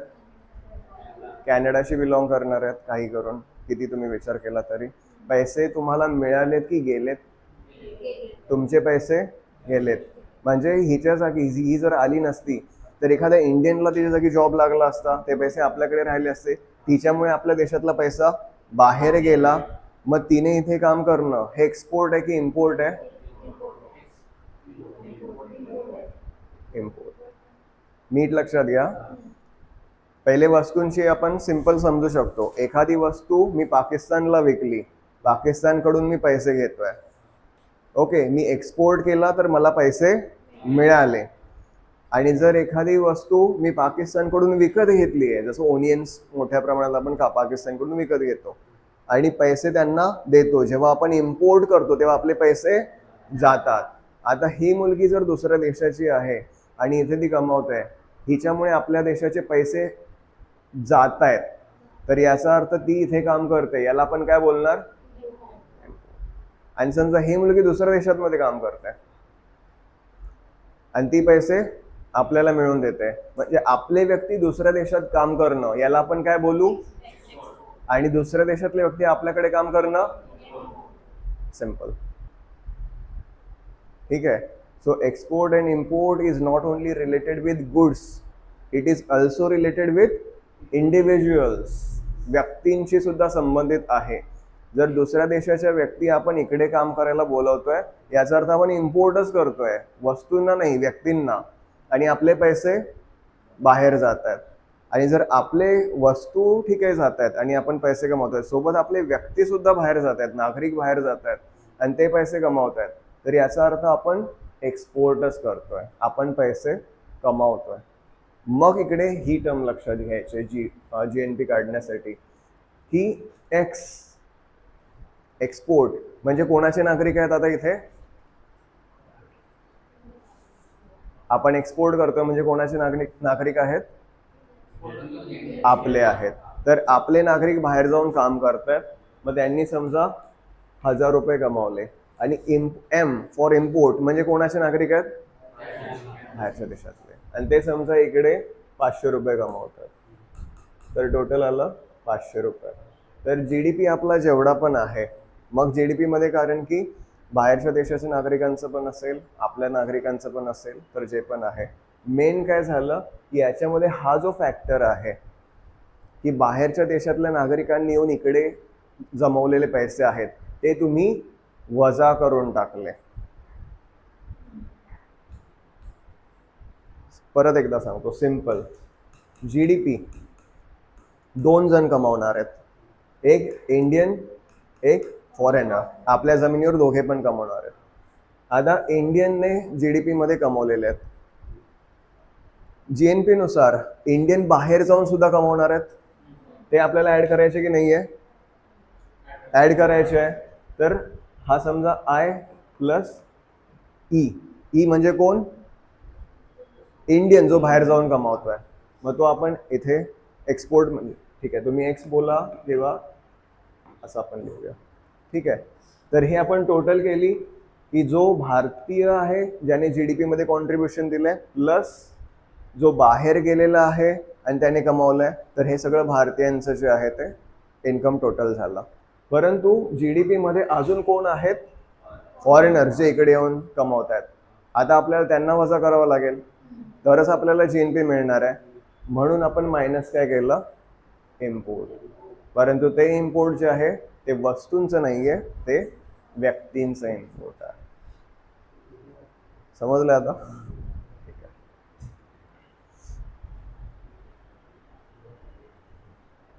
आता 2 टर्म आहेत, NDP आणि NNP. ओके, मगाशी मी टर्म सांगितली G फॉर ग्रॉस, म्हणजे ढोबळमानाने, एकदम कन्फर्म तेवढं इन्कम आहे का? नाही. आता इथे एक टर्म आहे नेट. नेट म्हणजे काय? एक्झॅक्ट तेवढीच आपल्याला आहे, असं ढोबळमान वगैरे काही नाही, एकदम परफेक्ट व्हॅल्यू. आता परफेक्ट व्हॅल्यू कशी काढायची? तर जी डी पीपेक्षा एन डी पी ही टर्म खूप जबरदस्त मानली जाते, कारण त्याच्यामधून डी वजा केला जातो. डी म्हणजे डेप्रिसिएशन, घसारा. पुन्हा एन डी पीमध्ये सुद्धा जी डी पी, सॉरी हे एन एन पी आहे, हा एन डी पी मधून डी वजा केला जातो आणि एन एन पी मधून डी वजा केला जातो. दोघांमधून डेप्रिसिएशन वजा केला जातो, घसारा वजा केला जातो. परंतु दोन्ही ठिकाणचा घसारा, डेप्रिसिएशन वेगवेगळा आहे. आता ते वेगवेगळं कसं आहे? जेव्हा पण आपण जी एन पी काढतो, आपण कोणाबद्दल बोलतो? सिटिझन्स बद्दल. आता समजा मी टीचिंग करतो इकडे. असं होणार आहे का की मी पैसे कमावतोय, समजा एका महिन्याला मी 50,000 कमावतोय, 50,000 कमावतच जातोय, मी स्वतःवरती काही खर्च करणार आहे की नाही? मी कधीतरी आजारी पडेन, त्याच्यासाठी माझा खर्च होईल. म्हणजे मला व्यवस्थित ठेवण्यासाठी आजारी पडेन, त्याच्यावर खर्च होईल. मला बोलायचं आहे एवढा वेळ, एनर्जी लागेल, न्यूट्रिशन्स प्रॉपर लागतील, खाण्यावरती खर्च होईल. मला फक्त तेवढ्यापुरतं राहून चालणार नाही. काळ बदलतोय, नवीन नवीन टेक्नॉलॉजी येते, नवीन नवीन प्रकारचं नॉलेज येतंय, मार्केट बदलतंय. मला आपलं अपस्किलिंग करावं लागेल, कौशल्य वाढवावं लागेल, त्याच्यावरती पैसा खर्च होईल.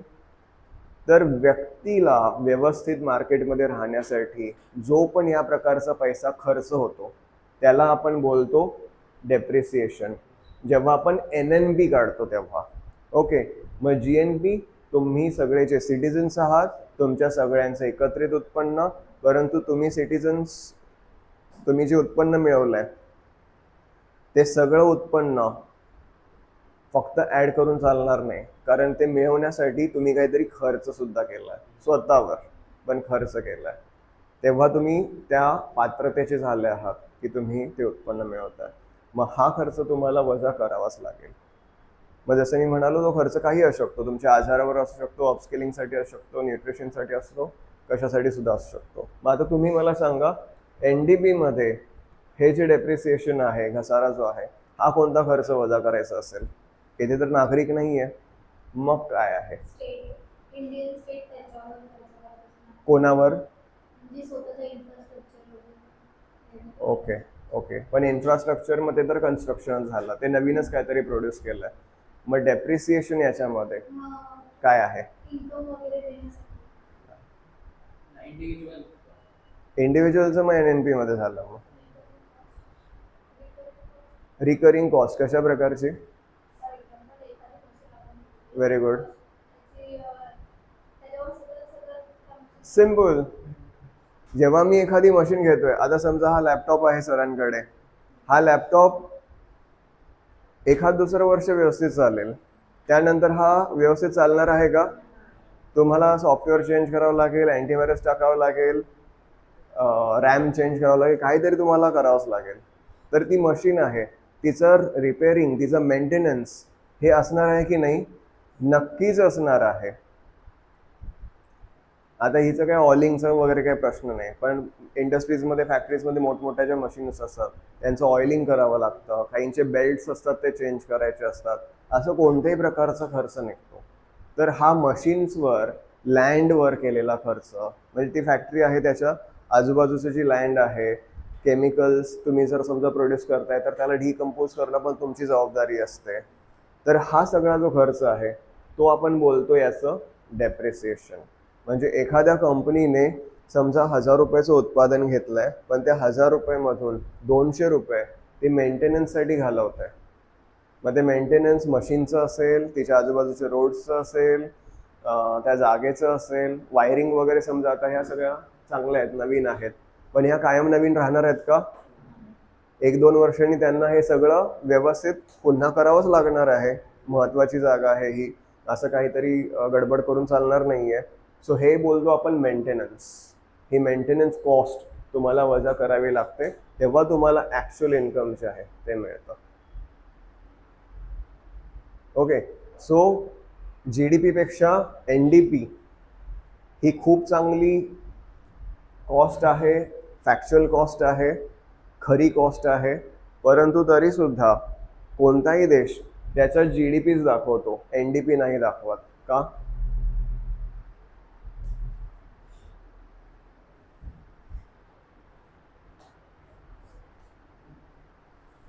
GDP पेक्षा NDP ही खूप खरे आकडे दर्शवते, खूप व्यवस्थित सगळं सांगते त्या देशाबद्दल, खरं उत्पादन दाखवते, उत्पन्न दाखवते. तरी सुद्धा कोणताही देश त्याचा GDP सांगत असतो, NDP कधीही सांगत नाही. असं का होतं? काय काय? डेप्रिसिएशन ठीक आहे, वजा करूनच NDP मिळतो, पण याचा अर्थ तुम्हाला खरी व्हॅल्यू मिळाली ना. ती खरी व्हॅल्यू तुम्ही सांगितली तर चांगली गोष्ट आहे ना. मग GDP का सांगत असतात?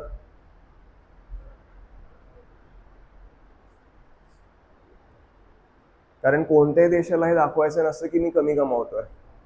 ओके, कोणताही व्यक्ती पण असेल, देश असेल, कोणी असेल, त्यांना आपलं उत्पन्न कायम हाय दाखवायचं, कधीही कमी दाखवायचं नाहीये. आणि त्यामुळे जरी NDP ही खूप व्यवस्थित व्हॅल्यू असेल तरी सुद्धा कोणताही देश त्याच्याकडे वळत नाही. कायम GDP बद्दलच बोललं जातं, जी ऍक्च्युअल किंमत नसते, जी ढोबळमानाने अंदाज फक्त असतो. ओके, दोघांचं डेप्रिसिएशन कळालंय, टर्म्स कळालेले आहेत.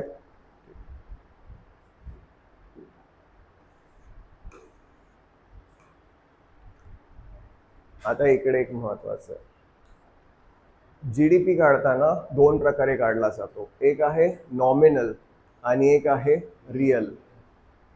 ठीक आहे, रिअल म्हणजे आपण खरा किंवा वास्तव असं बोलू शकतो.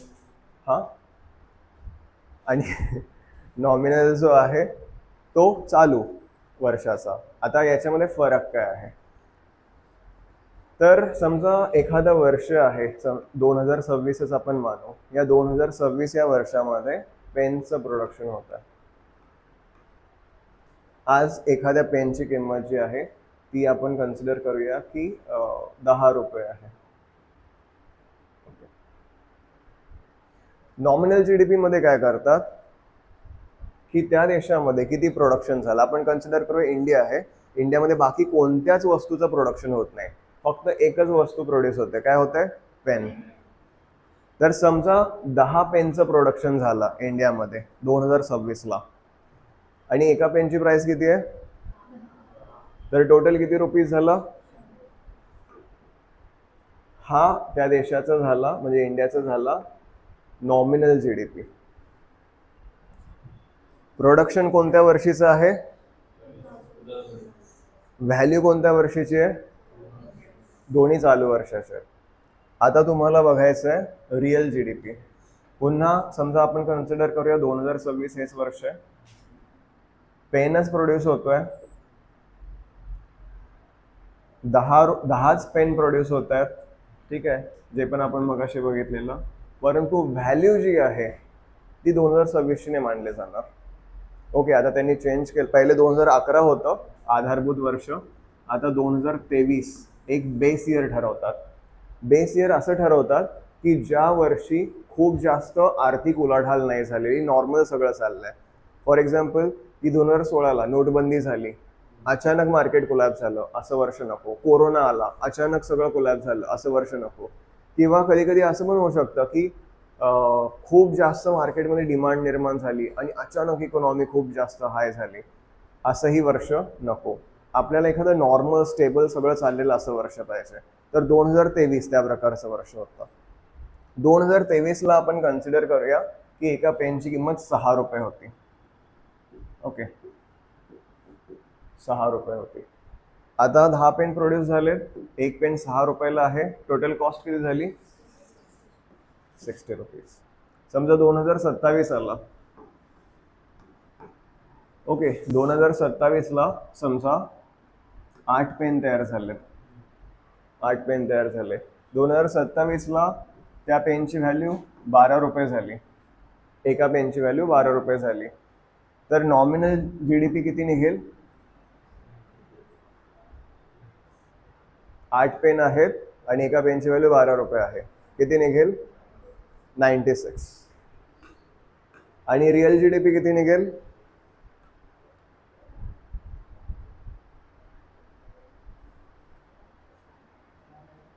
रिअल जीडीपी किती निघेल? ठीक आहे, म्हणजे तुम्हाला हे कळलेलं नाहीये की नेमके आकडे काय घ्यायचे. आता दोन्ही ठिकाणी हे लक्षात घ्या की प्रोडक्शनचा आकडा जो आहे तो दोन्ही ठिकाणी आहे. इथे आपण बघितलेलं की 10 पेन तयार झालेत. नॉमिनल जीडीपी मध्ये पण आपण घेतलाय, रिअल जीडीपी मध्ये पण आपण घेतलाय. तर प्रोडक्शन दोन्ही ठिकाणी त्याच वर्षीचं घ्यायचं ज्या वर्षीचं आपण चेक करतोय, रिअल किंवा नॉमिनल जीडीपी. ठीक आहे, परंतु किंमत नॉमिनल जीडीपी मध्ये किंमत कोणत्या वर्षाची घ्यायची आहे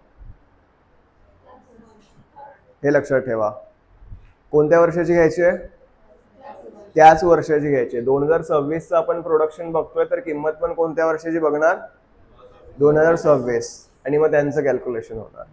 पण जर रिअल जीडीपी काढायचं आहे, प्रोडक्शन तर 2026चं घेतलंय, पण किंमत कोणत्या वर्षाची घ्यायची आहे? Base year. हे लक्षात घ्या. आणि बेस इयरची किंमत जी आहे, समजा इकडे 6 रुपये आहे, ही चेंज होणार आहे का? मग आता 2027ला एका पेनची किंमत 12 रुपये झाली, तर 12×96 हा आपला नॉमिनल जीडीपी निघाला. रिअल जीडीपी किती निघेल? 48.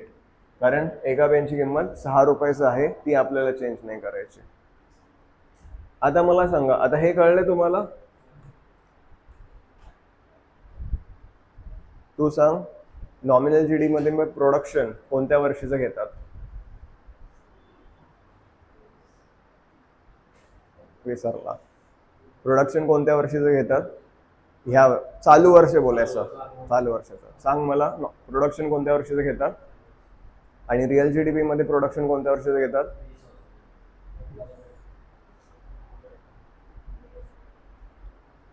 कोणत्या वर्षीचं घेतात प्रोडक्शन?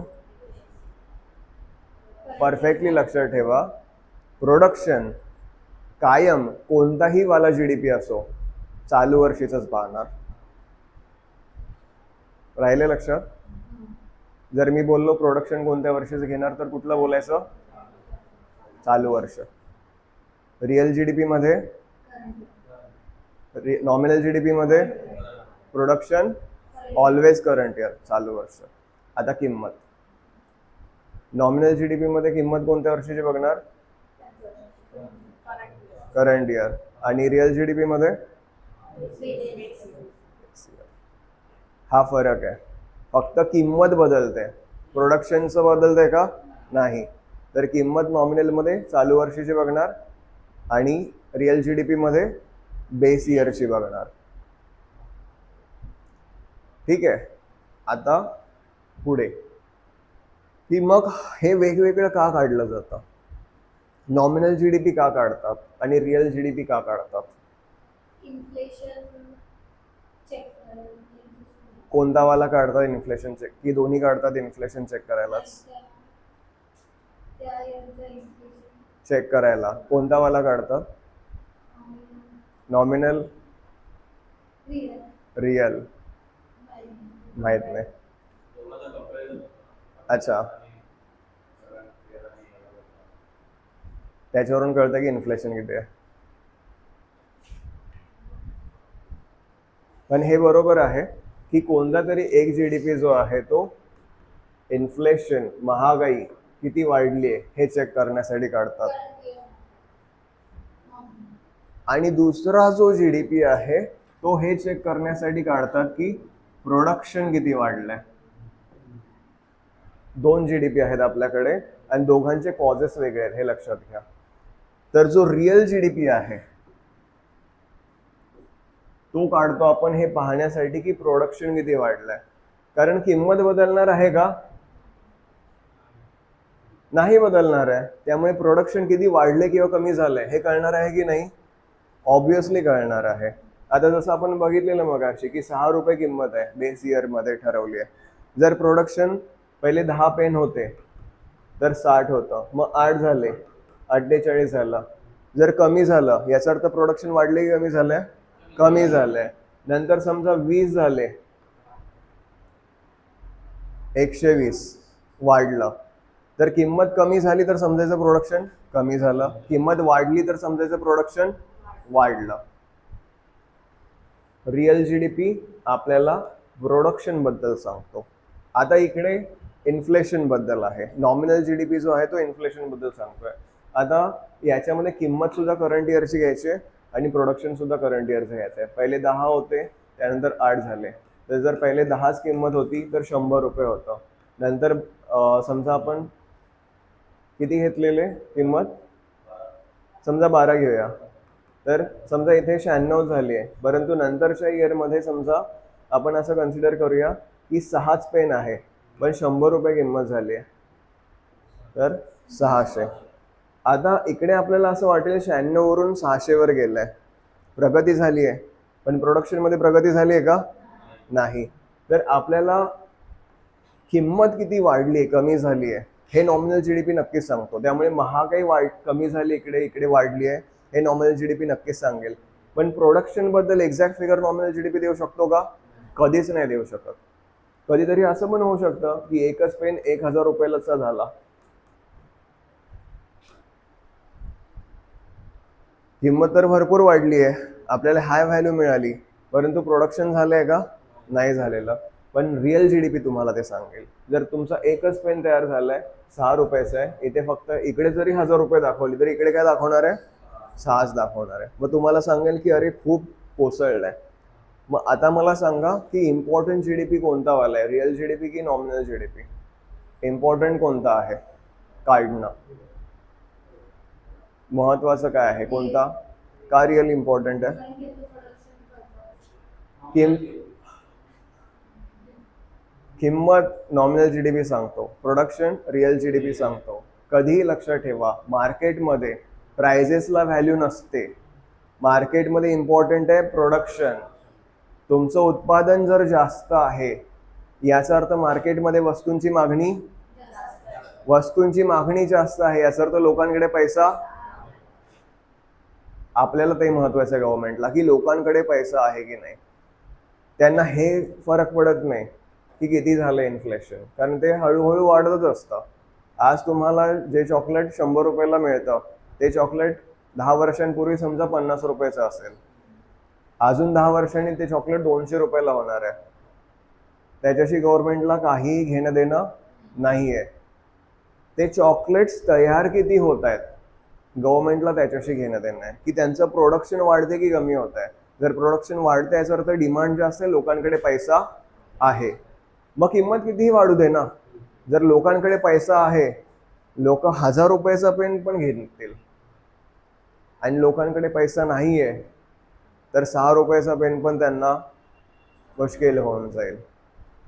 तर गव्हर्नमेंटला प्राइजेसची कन्सर्न आहे का? जास्त नाही, त्यांना प्रोडक्शनची कन्सर्न आहे. पण तरी सुद्धा प्राइजेस अति पण वाढू नयेत, त्यांना थोडंसं कंट्रोलमध्ये ठेवायचं आहे, आणि यासाठी ते दोन्ही पण जीडीपी काढतात. तर हे लक्षात ठेवा, नॉमिनल जीडीपी तुम्हाला काय सांगतो? इन्फ्लेशन बद्दल सांगतो, महागाई बद्दल सांगतो, आणि रिअल जीडीपी तुम्हाला कशाबद्दल सांगतो? प्रोडक्शन बद्दल सांगतो. ठीक आहे. आता मी काय करतो, तुम्हाला एक एक करून टार्गेट करतो आणि विचारतो, बघूया तुम्हाला आतापर्यंत काय आणि किती समजलंय. आपण जास्त काही बघितलेलं नाही. आपण जीडीपी जीएनपी बघितलंय, एनएनपी एनडीपी बघितलंय, जीव्हीएच्या 3 मेथड बघितल्यात, आणि रिअल अँड नॉमिनल जीडीपी बघितलाय. 9 कन्सेप्ट आपण बघितल्यात. तुम्ही किती जण आहात? जेवढे पण आहात. ठीक आहे, तुम्हाला मी विचारतो आणि बघूया कोणाकोणाला खऱ्या अर्थाने समजलेलं आहे. तू सांग, जीडीपी आणि जीएनपी मध्ये काय फरक आहे? जीएनपी मध्ये काय फरक आहे?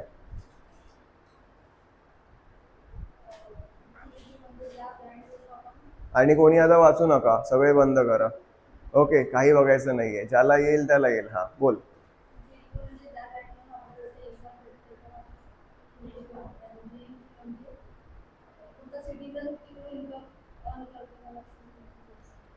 सिटीजननी कमावलेले पैसे, लँड मधून मिळालेले पैसे, मार्क्स, एवढं लक्षात ठेवा. मग लँडमध्ये कोणी कमवलं याच्याशी घेणं देणं नाही. लँडवर कमवले गेलेले आहेत आपल्या GDP, आणि सिटीझनने कुठे कमवलेत त्याच्याशी घेणं देणं नाही. सिटीझनने कमवलेत GNP. हे कायम लक्षात राहील. आदित्य सांग, NDP कसं काढतात? विसरला. तू सांग NDP कसं काढतात? कोणाला येतं NDP कसं काढतात? हा, तू सांगा विराट. GDP plus X minus. तुझं काय वेगळं होतं? NDP मध्ये GDP मायनस डेप्रिसिएशन. आता तू सांग की GDP मायनस हे जे डेप्रिसिएशन आहे ते कशाचं आहे? Recurring cost. मेंटेनन्स कॉस्ट बोलायचं, रिकरिंग पेक्षा मेंटेनन्स कॉस्ट. मशीन्स असतील, लँड असेल, ज्याचं पण तुम्ही मेंटेनन्स करताय त्याची कॉस्ट तुम्ही वजा केली GDP मधून, तर तुम्हाला जे मिळतं ते आहे NDP. तू सांग NNP कसं काढतात? हा, NNP.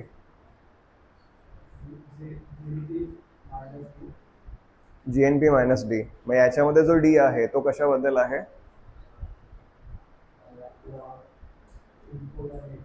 नाही, D फॉर डेप्रिसिएशन. कोणाला सांगता येईल? तुला सांगता येईल?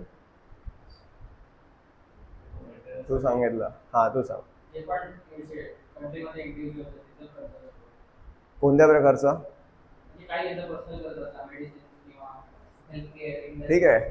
So GNP is about individuals, व्यक्ती. तर व्यक्तींना स्वतःला मेंटेन ठेवण्यासाठी जो पण खर्च आहे तो आहे डेप्रिसिएशन. NNP मध्ये GNP मायनस डेप्रिसिएशन. हे डेप्रिसिएशन जे आहे ते व्यक्तीचा स्वतःचा मेंटेनन्सचा खर्च. आणि जेव्हा तुम्ही NDP मध्ये डेप्रिसिएशन बोलताय ते मेंटेनन्स कशावरचा खर्च? मशीन्स. मेंटेनन्सचाच खर्च बोलतोय, मशीन्सचा. मशीन्स किंवा लँड. बोला परत सगळे बोला आता. ओके. NDP मध्ये जर मी बोललो डेप्रिसिएशन वजा केला तर कसला खर्च?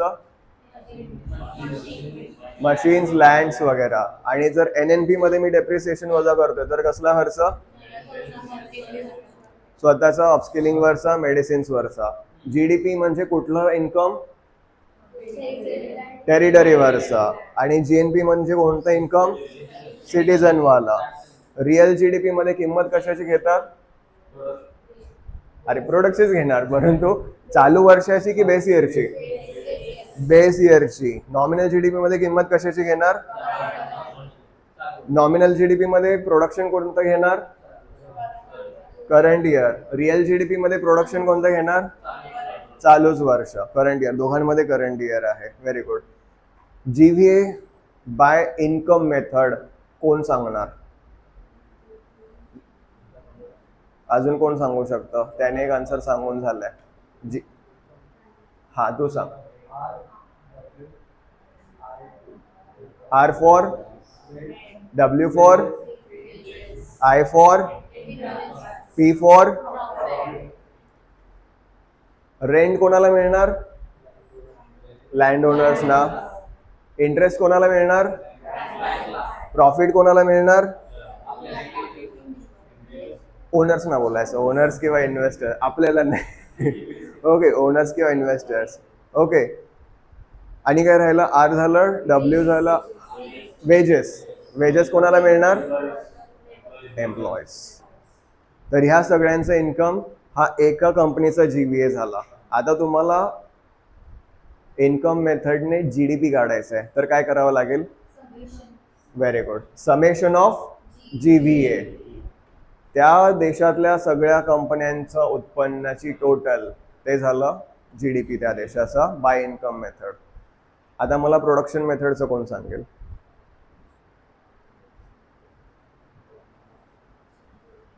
मला सांग. नको कशाला? सांगायला पाहिजे ना. इथे जर तू घाबरली तर एक्झाम मध्ये. हे बघा, तुम्हाला कसं वाटतं? एकमेकांना नका सांगू, मला सांगायचं तर सांगा. हे बघा, तुम्हाला कसं वाटतं? मी काहीतरी चुकीचं सांगितलं तर? चुकीचं सांगितलं तर चुकीचं सांगणार आहे तुम्ही. मग तुम्हाला करेक्ट आन्सर कळणार. मग तुम्हाला ते डोक्यात राहणार व्यवस्थित. अरे मी असं चुकीचं सांगितलेलं आणि हे करेक्ट आहे. जर तुम्ही इथेच घाबरलात बोलायला, एक्झाममध्ये पण तुम्ही घाबरणार आहे की नाही? येस. मग तिथे कन्फ्युजन वाढणार आहे की नाही? हो. जर तुम्हाला तुमचं क्लिअर करायचं असेल माइंडसेट, तर तुम्हाला आन्सर देता आले पाहिजे. तुम्ही हा विचारच करू नका की तुम्ही करेक्ट आन्सर देताय की रॉंग आन्सर देताय, किंवा तुम्ही इररिलेव्हंट पण आन्सर कधी कधी देऊ शकता. त्याचं तुम्हाला काळजी करण्याची गरज नाही आहे. तुम्हाला फक्त बोलता आलं पाहिजे, हे महत्वाचं आहे. असं नको की मला काय बोलताच येत नाही, ह्या लेवलला नको, काहीतरी सांगता आलं पाहिजे. ओके. हां, कोण सांगेल प्रोडक्शन मेथडने GVA? हां, सांग मग.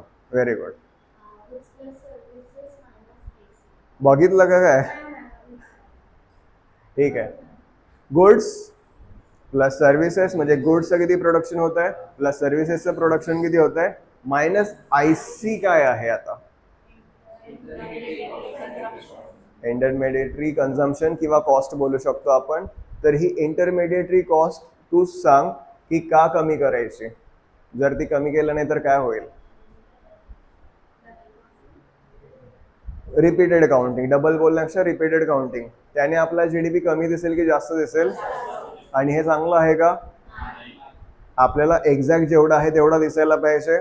त्यामुळे इंटरमिडिएटरी कॉस्ट आपल्याला मायनस करावी लागणार आहे. ठीक आहे. This is GVA by which method? Production method. सगळ्यांना कळलंय? ठीक आहे. आता फायनल आहे GVA बाय एक्सपेंडिचर मेथड. सांगा, कोण सांगणार आहे?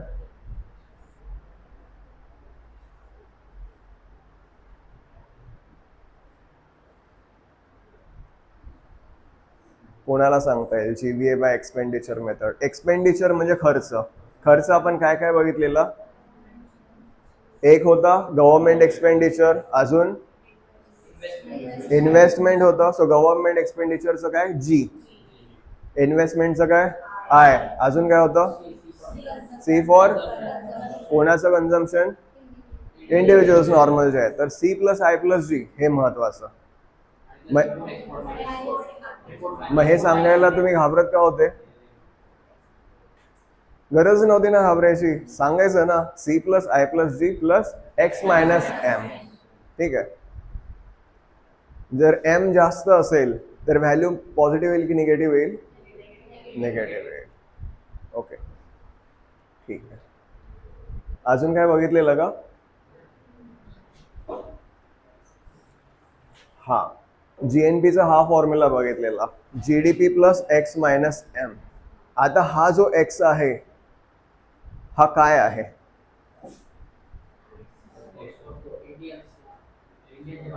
Very good. जर इंडियन्स बाहेर जाऊन कमवत आहेत तर याच्यामध्ये कशात टाकणार आपण? X मध्ये, एक्सपोर्ट मध्ये. आणि M मध्ये काय टाकणार? फॉरेनर्स आपल्याकडे येऊन कमावत आहेत, हे M मध्ये टाकणार. संपला. Very good. असं आन्सर आले की जरा चांगलं वाटतं. हा हे राहिलं आता GDP डिफ्लेटर.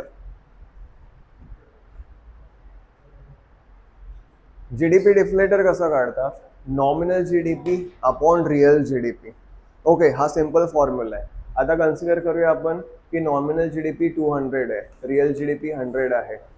इंटू 100 याचा अर्थ काय आला? हा 200 आला. उलटी कंडिशन आपण कन्सिडर करूया की नॉमिनल GDP 100 आहे, रिअल GDP 200 आहे, इंटू 100. इथे काय येणार आहे आन्सर?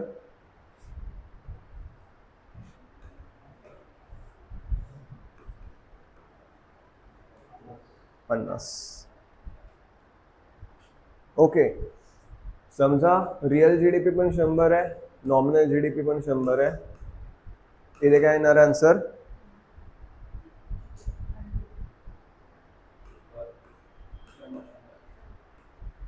दोन्ही सेम असतील, काय आन्सर येणार आहे? 100. जर नॉमिनल GDP हाय असेल तर 100 प्लस 200 असेल, 400 असेल, काही असेल, पण काय असेल? 100 प्लस. आणि जर रिअल GDP जो आहे तो जास्त आहे आणि नॉमिनल GDP जो आहे तो कमी आहे, तर काय येणार आहे आन्सर? 100 मायनस. मग आता आपल्याला 50 आलंय, 40 असेल, 30 असेल, काही असेल. याचा अर्थ जीडीपी डिफ्लेटर जर 100+ असेल तर इन्फ्लेशन वाढते की कमी होते?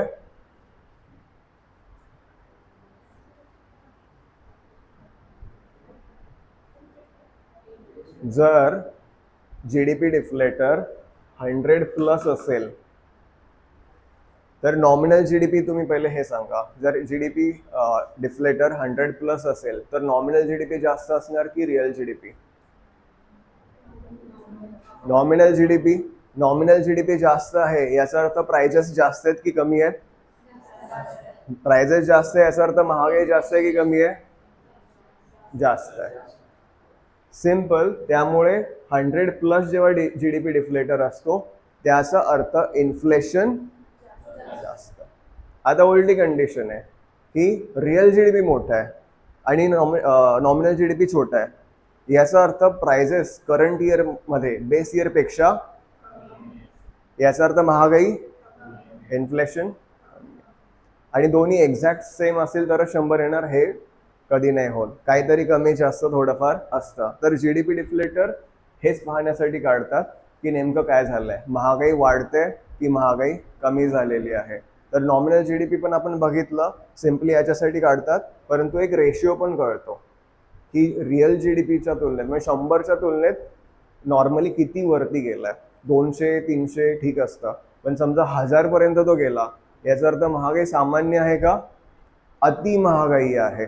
ओके, तुम्ही बोलाल सर नॉमिनल जीडीपी आपण मगाशी बघितला त्याच्यामध्ये पण कळतच होतं ना की मागच्या वर्षाच्या तुलनेत या वर्षी किमती वाढलेल्या आहेत, याचा अर्थ महागाई वाढली आहे. पण याच्यामधून कळतं की महागाईचं प्रमाण किती मोठ्या प्रमाणात वाढलंय. जर 100 पेक्षा खूपच जास्त तो पुढे असेल तर महागाईचं प्रमाण जास्त आहे, अति महागाई आहे. महागाई चांगली गोष्ट आहे प्रोग्रेससाठी, पण अति महागाई चांगली आहे का हे फाइंड आउट करण्यासाठी आपण काढतो जीडीपी डिफ्लेटर. फॉर्म्युला लक्षात ठेवा, नॉमिनल जीडीपी अपॉन इंटू 100.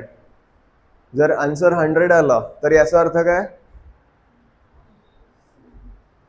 महागाई कमी झाली की जास्त झाली आहे? बॅलन्स म्हणजे काय, काही झालेलंच नाहीये, चेंजच नाही झालेली, ना महागाई वाढली आहे ना कमी झाली आहे. 100 मायनस आन्सर आलं तर महागाई कमी झाली आहे, आणि 100+ असेल तर आता मायनस खूप जास्त मायनस असेल, अगदी 2-3 पर्यंत आला तर चिंतेची गोष्ट आहे का? आहे. कारण महागाई अति पण कमी व्हायला पाहिजे का? कारण महागाई अति कमी आहे याचा अर्थ मार्केटमध्ये डिमांड नाही, याचा अर्थ लोकांकडे पैसे नाही आहेत, आणि ही चांगली गोष्ट आहे का? नाही आहे. ओके. आणि महागाई जेव्हा असेल, आता तुम्ही बोलाल सर मग त्या केसमध्ये जर 1000 पर्यंत जाऊ दे ना, म्हणजे जेवढं लोकांकडे जास्त पैसा तेवढी महागाई तेवढी वाढेल. कायम महागाई वाढण्याचं कारण डिमांड नसते. कधी कधी कसं असतं, जसं आपण कोरोना काळामध्ये बघितलं की मालाचा पुरवठाच जास्त झालेला नसतो, आणि मालाचा पुरवठा जास्त प्रमाणात झालेला नसतो आणि त्यामुळे मग महागाई वाढू शकते. तर महागाई वाढण्याचे वेगवेगळे रिझन्स असू शकतात. ओके, सध्या सिम्पली हे लक्षात ठेवा, 100 आहे याचा अर्थ बॅलन्स आहे सर्व, 100 मायनस आहे महागाई कमी आहे, 100+ आहे महागाई जास्त आहे. जीडीपी डिफ्लेटर फॉर्म्युला लक्षात राहायला पाहिजे, पुढच्या वेळी पुन्हा विचारेन. आता उत्पादन मोजण्यासाठीचे वेगवेगळे क्षेत्र असतात. पहिलं आहे प्राथमिक क्षेत्र, प्रायमरी सेक्टर. याच्यामध्ये फक्त त्या वस्तू येतात ज्या नॅचरली आपल्याला मिळतात. जसं अन्नधान्य आपल्याला कुठून मिळतं? शेतीमधून, नॅचरल आहे. फ्रुट्स नॅचरल आहे.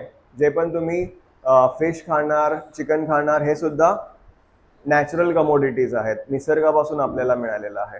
ओके, पण तेच द्वितीय क्षेत्र, सेकंडरी सेक्टर, याच्यामध्ये त्या वस्तू असतात ज्याच्यावरती प्रोसेसिंग होते. फॉर एक्झाम्पल, तुम्ही बोललात की समजा फ्रूट जे आहे ते नॅचरल आहे, परंतु जॅम नॅचरल आहे का? त्या फ्रूटमध्ये ते प्रोसेसिंग करतात, शुगर कंटेंट ॲड करतात आणि त्याच्यापासून तुम्हाला जॅम मिळतं. कैरी जी आहे, आंबा जो आहे तो प्रायमरी सेक्टरमध्ये, पण लोणचं सेकंडरी सेक्टर. कळलाय फरक? जे तुम्हाला डिरेक्टली नॅचरली मिळणार आहे प्राथमिक, परंतु प्रोसेसिंग समजा पशूंपासून दूध मिळतं, दूध कोणत्या सेक्टरमध्ये? प्राथमिक, प्रायमरी. परंतु चीज secondary sector. Okay, so industry जिथे येते तिथे सेकंडरी. आता त्याच्या पुढे टर्शरी, जिथे सर्व्हिसेस येतात त्याला आपण बोलतो टर्शरी सेक्टर. मग आता मी जी सर्व्हिस देतोय, माझा ना कोणत्या नॅचरल गोष्टीशी संबंध आहे, दूध नाही, धान्य नाही, काही नाही, आणि सेकंडरी गोष्टीशी पण संबंध नाही. मला कोणी कंपनीमधून बनवून पाठवलंय का, हा घ्या रोबोट तुम्हाला शिकवेल, असं आहे का? नाही. त्यामुळे माझा प्राथमिकशी पण संबंध नाही, द्वितीयकशी पण संबंध नाही. मी सर्व्हिस देतोय, मी येणार टर्शरीमध्ये. सो डॉक्टर्स असतील, लॉयर्स असतील, टीचर्स असतील, असे बाकी कोणीही असतील जे सर्व्हिसेस देत आहेत, ते सगळे कोणाशी बिलॉंग करतात? Tertiary sector. हा फरक कायम लक्षात ठेवा. याच्यावरती ह्या गोष्टींवरती मोठ्या प्रमाणात प्रश्न विचारले जातात. पहिले असं होतं मध्ये की खाणकाम ही जी गोष्ट आहे तर तिला सेकंडरीमध्ये कन्सिडर करायचे. ओके, आता तुम्ही बोलला सर खाणकाम म्हणजे डायरेक्टली आपण निसर्गाकडून मिळवलेलं जे पण खनिज आहे तर त्याला आपण बोलतो खाणकाम करणं. परंतु हे काय विचार करायचे की निसर्गाकडून मिळालेलं आहे परंतु डायरेक्टली आपण ते मिळवत नाही. त्या दगडांना आपण इंडस्ट्रीमध्ये जे पण काही प्रोसेसिंग आहे ते करतो आणि फायनली मग आपल्याला जे पण सोनं, चांदी, इतर कोणतेही मेटल आहे ते मिळणार असेल ते मिळतं. त्यामुळे मोठ्या प्रमाणात सेकंडरीमध्ये कन्सिडर करायचे. परंतु आता त्यांनी त्याला प्रायमरीमध्ये टाकलेलं आहे. हा चेंज झालाय. हे मिनिस्ट्री, फायनान्स मिनिस्ट्रीने डिसिजन घेतलेलं आहे की खाणकाम ही गोष्ट आता त्यांनी प्राथमिक क्षेत्रात टाकली आहे. याचं कारण काय असेल? पहिले विचार बरोबर होता की नाही त्यांचा? होता की तुम्हाला दगड जो मिळतोय खाणींमध्ये हे तुमचं प्रोडक्ट आहे का? नाही. त्याच्यावर प्रोसेसिंग करून मग त्या दगडामधून जे मेटल मिळतं हे तुमचं प्रोडक्ट आहे. मग तर असायला पाहिजे सेकंडरीमध्येच, मग प्रायमरीमध्ये काय टाकलं असेल?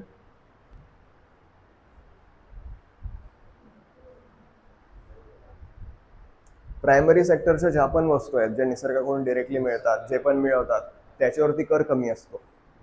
ओके, आणि इंडस्ट्रियल सेक्टरच्या ज्या पण आहे, सेकंडरी सेक्टरच्या वस्तू ज्या पण आहेत त्यांच्यावरती कर जास्त असतो. तर उद्योजकांना बेनिफिट व्हावा, नफा मिळावा, त्यांनी जे खाणकाम केलेलं आहे त्याच्यावर त्यांना जास्त कर नाही भरावा लागू दे म्हणून त्यांनी प्रायमरी सेक्टरमध्ये खाणकामला टाकून दिलं. ठीक आहे, तर हे थोडंसं एक्सेप्शनल गोष्ट आहे, थोडीशी वेगळी झाली. परंतु तुम्हाला सिम्पली लक्षात ठेवायचं आहे जेव्हा पण नॅचरली एखादी गोष्ट मिळते असं मी बोलेन तेव्हा कोणत्या सेक्टरमध्ये टाकाल तुम्ही? प्रायमरी. इंडस्ट्रीशी रिलेटेड असेल सेकंडरी, आणि सर्व्हिसेस असेल तर टर्शरी, तृतीय क्षेत्र. आता याच्या पुढे अजून 2 क्षेत्र आहेत. चतुर्थक, याला इंग्लिशमध्ये क्वार्टरनरी सेक्टर म्हणतात, आणि पंचम क्वीनरी सेक्टर. क्वार्टरनरी आणि क्वीनरी असे 2 शब्द आहेत यांच्यासाठी. तर चतुर्थकमध्ये काय आहे? माहिती आधारित सेवांचा समावेश होतो. ओके, तर ज्याच्यामधून पण तुम्हाला माहिती मिळते. आता तुम्ही बोला सर तुम्ही जे सर्व्हिस देताय त्याच्यामधून पण आम्हाला माहिती मिळते, परंतु ही माहिती ऑलरेडी एक्झिस्टिंग माहिती आहे. याच्यामधली जी माहिती मांडली जाते ही रिसर्च ओरिएंटेड, ही नवीन काहीतरी तुम्ही लोकांसमोर ठेवताय अशी माहिती. फॉर एक्झाम्पल, आता US ने पाठवलंय की पाठवणार आहे आर्टेमिस 4 नावाचं स्पेसशिप आहे, ते चंद्राकडे पाठवणार आहे.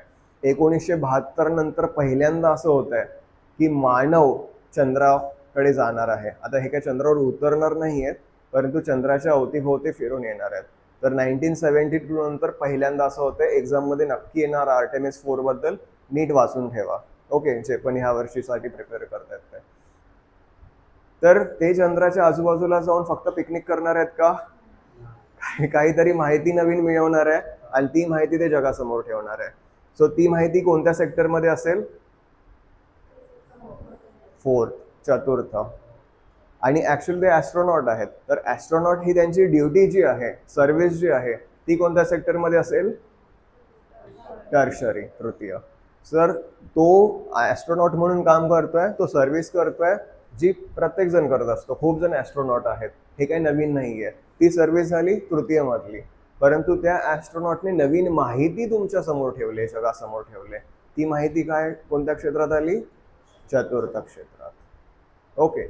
आणि पंचम मध्ये त्याच माहितीचं समजा पेटंट घेतलं, मी आणली आहे, तर ही माहिती जर कोणी वापरली तर पैसे मला द्यावे लागणार, कारण ही एक प्रकारची डिस्कवरी आहे. ओके. तर मग अशी जी पेटंटवाली जी गोष्ट आहे, बौद्धिक संपदा म्हणजे काय? पेटंट्स. तर मग नवीन मी काहीतरी मेडिसिन फाइंड आउट केलं, मी एखादी नवीन स्टोरी लिहिली आणि ते स्टोरी बुकचं पेटंट आता माझ्याकडे आहे समजा, तर ह्या सगळ्या गोष्टी ज्या आहेत ह्या पंचम क्षेत्रात येतात, की ज्याच्यावरती सुद्धा पेटंट घेतलेलं आहे.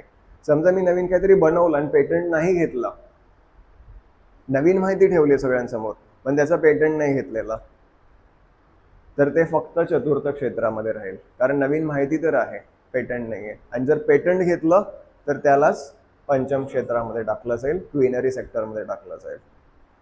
ओके. सो हे शेवटचे जे दोन आहेत यांच्याकडे पण व्यवस्थित लक्ष ठेवा, की नवीन माहिती असेल तर कोणतं? क्वाटर्नरी, चतुर्थ. आणि जर बौद्धिक संपदा पेटंटवाला असेल तर कोणतं? पंचम क्षेत्र, क्विनरी. AI जनरेशन AI म्हणजे AI चं ChatGPT वगैरे तयार करणं बोलतेस की AI ने माहिती देणं बोलतेस? AI ने माहिती देणं. आता सांगा तुम्ही मला. ती बोलते की समजा AI ला आपण एखादा क्वेश्चन विचारला आणि AI ने माहिती दिली, हे क्विनरी मध्ये येईल की क्वाटर्नरी मध्ये येईल? नवीन काहीतरी माहिती दिली, जुनी पण नाही दिली. हा, चला आपण 3 कंडिशन्स कन्सिडर करूया. AI ने एक कंडिशन आहे ओल्ड इन्फॉर्मेशन दिली आहे जी एक्झिस्ट करते ऑलरेडी. एक कंडिशन आहे न्यू इन्फॉर्मेशन दिली आहे याने. आणि तिसरी कंडिशन एक आहे ती मी तुम्हाला सांगत नाही सध्या. तुम्ही सध्या मला हे सांगा या 2 कंडिशन की याच्यामध्ये कोणत्या सेक्टरमध्ये ओल्ड इन्फॉर्मेशन दिली आहे? जोरात बोल. बरोबर आहे, सर्व्हिस सेक्टर. AI ने फक्त काय केलंय? तुम्हाला सेवा दिलेली आहे, बाकी काय केलंय का? नाही. So old information will be counted in tertiary sector. जर नवीन काहीतरी माहिती दिली आहे तुम्हाला जी एक्झिस्ट करत नाही, तर कोणतं येणार? क्वाटर्नरी. आता क्विनरी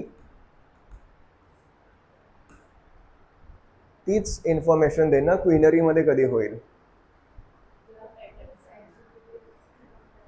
जेव्हा हा बोल ना तू, जोरात बोल जा. आन्सर बरोबर असतं तुझे, बोल.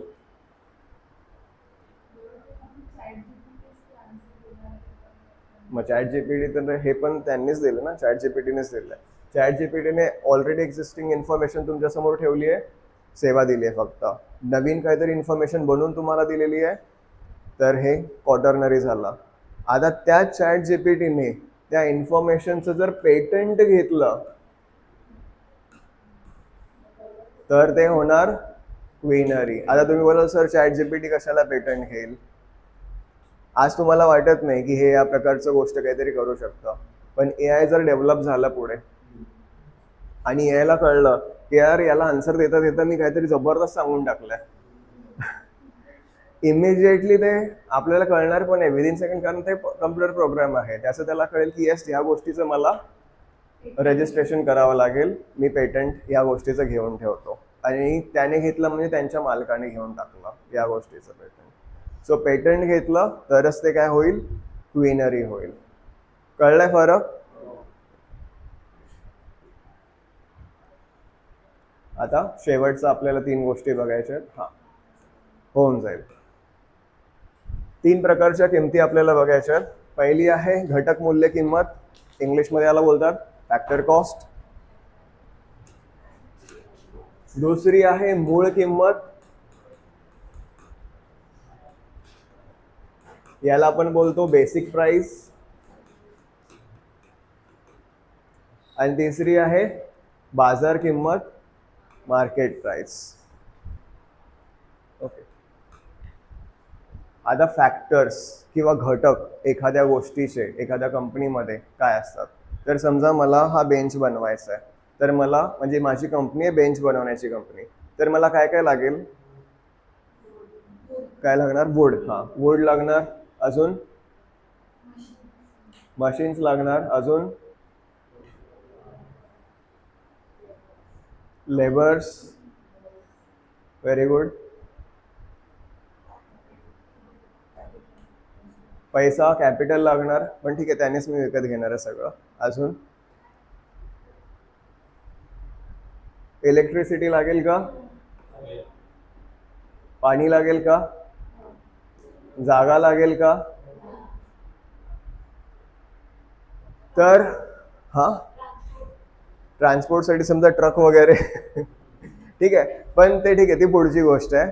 उत्पादन ते घेण्यासाठी सध्या मला ट्रक नाही लागत आहे, तर उत्पादन घेण्यासाठी मला ह्या सगळ्या ज्या गोष्टी आहेत त्या लागत आहेत. तर एखादी गोष्ट प्रोड्यूस करण्यासाठीचे जे फॅक्टर्स आहेत तर त्याच्यावर माझा किती खर्च आला. तर हा बेंच प्रोड्यूस करायचा आहे तर मला वूड लागलं, त्याचा कलर लागला, जमीन लागली, लेबर्स लागले, इलेक्ट्रिसिटी लागली, वॉटर लागलं, जे पण आहे हे सगळे झाले ते प्रोड्यूस करण्यासाठीचे फॅक्टर्स. आता हे सगळे जे मला लागलं त्याच्यावरती मला खर्च करावा लागणार आहे की नाही. येस. तर फॅक्टर कॉस्ट किंवा घटक मूल्य किंमत म्हणजेच तुम्ही उत्पादन घेण्यासाठी ज्या पण वस्तूंवरती खर्च करताय किंवा व्यक्तींच्या श्रमावरती खर्च करताय त्याची एकत्रित व्हॅल्यू. तर समजा 100 बेंचेस तयार करण्यासाठी मला 1000 रुपये लागले, म्हणजे एका बेंच मागे 10 रुपये मला लागले. ओके, मी एकच बेंच तर तयार करणार नाही, मी 100 बेंचेस तयार केले. तुम्ही बोलाल सर 1000 रुपयाला कुठे 100 मिळतात, आपण कन्सिडर करतोय. ओके, तर 100 बेंचेस तयार करायला मला 1000 रुपये लागले, एका बेंच मागे 10 रुपये, ही झाली माझी फॅक्टर कॉस्ट. ठीक आहे, एकदम बेसिक प्राइस. याच्यामध्ये फक्त मला ती वस्तू तयार करण्यासाठी किती खर्च आलाय ते सोडून मी काय घेतलंय का, काहीही नाही घेतलेलं. आता मी घेणार, आता बेसिक प्राइस आहे. बेसिक प्राइस मध्ये काय करणार, पहिले तर हे घटक मूल्य किंमत म्हणजे फॅक्टर कॉस्ट आहे ती तर असणारच आहे, प्लस मी गव्हर्नमेंटला प्रोडक्शन टॅक्स देणार आहे, उत्पादन कर देणार आहे.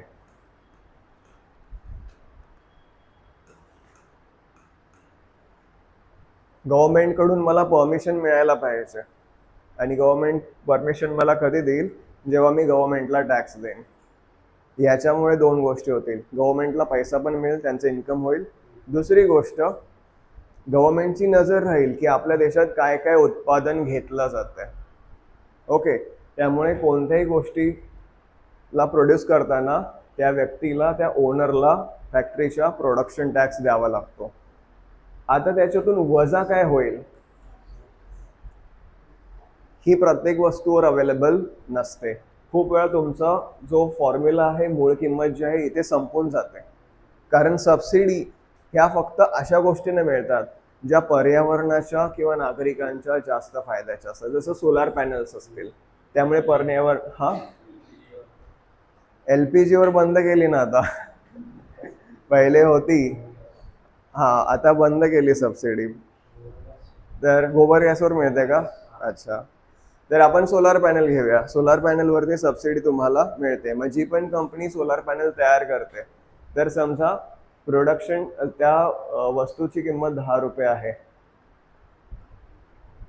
प्लस उत्पादन कर गव्हर्नमेंटने 2 रुपये घेतला, मायनस सबसिडी जी आहे ती 1 रुपये दिली.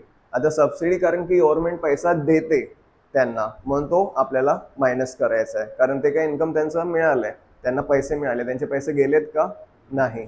हे जे फॅक्टर कॉस्ट वाले सगळे पैसे ते ओनर्सचे गेलेले आहेत, प्रोडक्शन टॅक्स ओनरचा पैसा गेलाय. तर टोटल 12 रुपये झालेले, सबसिडी मिळाली 11 रुपये जे आहे ते त्यांची समजा बेसिक प्राइस झाली. पण हा प्रोडक्शन टॅक्स जो आहे तो एकेका कमोडिटी मागे नाही द्यावा लागत, तो ओव्हरऑल तुम्ही जेवढं पण प्रोडक्शन घेताय त्याचं एकसाथ द्यायचं आहे. याचा अर्थ आपण समजा 1000 रुपयाच्या वस्तू तयार केलेल्या आहेत आणि त्याच्यावरती 200 रुपयाचा तुम्ही प्रोडक्शन टॅक्स देणार आणि 100 रुपये समजा तुम्हाला सबसिडी मिळाली, तर 1100 रुपये जे आहे हे तुमचं त्या टोटल गोष्टींचं जे आहे ते बेसिक प्राइस झाली. एका गोष्टीची झाली, एका नाही झालेली. आता एका गोष्टीवर यायचं आहे, मार्केट प्राइस. मार्केट प्राइस मध्ये आता मग ही जी बेसिक प्राइस आहे हिला आधी पाहणार, तिला कन्सिडर करणार, मग इथे 1100 रुपयाच्या समजा 10 वस्तू आहेत, तर एक वस्तू 110 रुपयाची झाली. मग हे 110 रुपये याची मूळ किंमत. मग उत्पाद कर, प्रोडक्ट टॅक्स.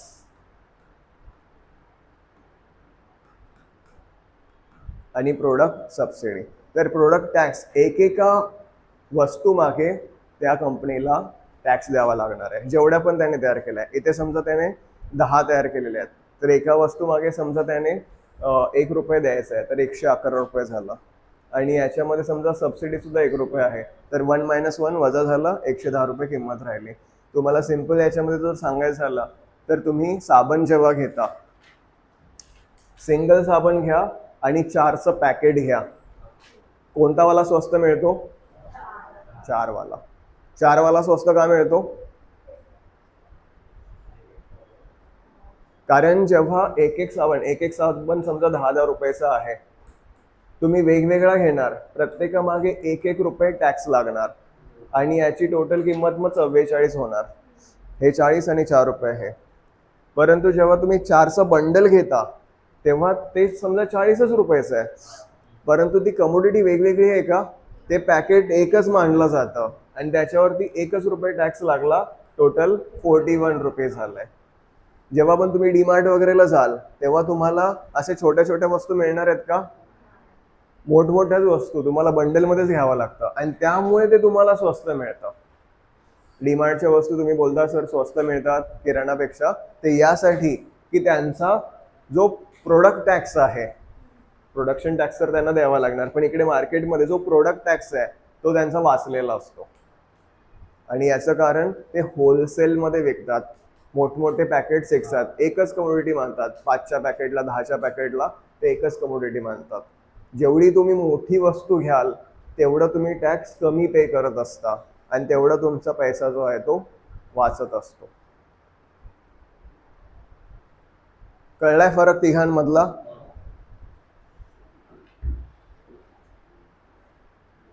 सांगा मग. तू काहीच नाही सांगितलास, तू सांग फॅक्टर कॉस्ट काय असतं. आपल्याला जर एखादी वस्तू पाठवायची असेल तर त्याच्या पाठीमागचे जे खर्च असतात. आणि तो खर्च कोणकोणत्या हे पाणी पिऊ शकतो ना?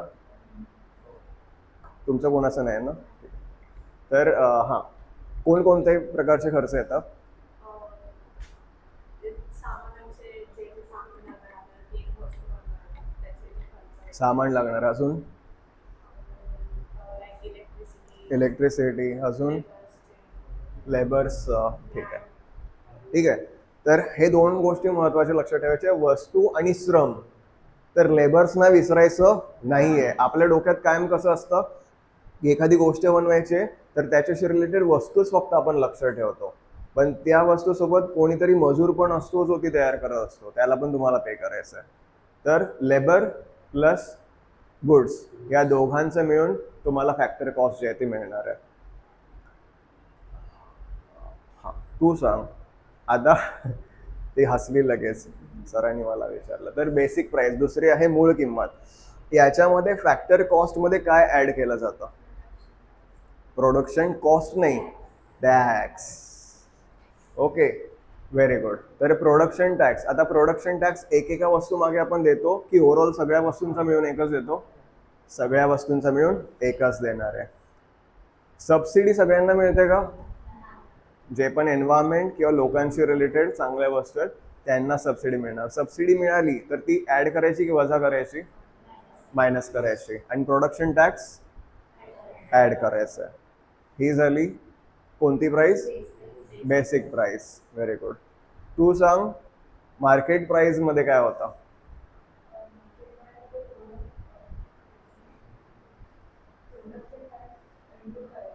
प्रोडक्शन टॅक्स तर झालं ना बेसिक प्राइस मध्ये, इकडे वेगळा टॅक्स आहे. सबसिडी मायनस होते, टॅक्स ऍड होतो, हे बरोबर आहे. पण कोणता वाला टॅक्स आणि कोणती वाली सबसिडी? एक वस्तूला आपण काय बोलतो? प्रोडक्शन म्हणजे प्रक्रिया, प्रोड्यूस करण्याची प्रक्रिया. आणि एक वस्तू असते तिला काय आपण बोलतो? प्रोडक्ट. Very good. तर एक वस्तूशी संबंध आहे आपला फक्त, म्हणून इथे बोलायचं प्रोडक्ट टॅक्स. ठीक आहे. आणि प्रोडक्ट सबसिडी. ओके. तर फॅक्टर कॉस्ट सगळ्यांना कळला. त्यानंतर बेसिक प्राइसमध्ये जो टॅक्स ॲड केला जातोय तो आहे प्रोडक्शन. ओके, उत्पादन. आणि हा एकसाथ सगळ्या कमोडिटीजचा दिला जातो. पण मग मार्केट प्राइसमध्ये कोणता वाला आहे? प्रोडक्ट. हा ज्या पण फक्त सेल होतील त्यांचाच जाणार आहे, ज्या सेल नाही होणार आहे त्यांचा जाणार आहे का? नाही जाणार आहे. सो मार्केट प्राइस काढताना basic price plus product tax minus subsidy. Production नाही, सबसिडी पण कोणती वाली? प्रोडक्ट.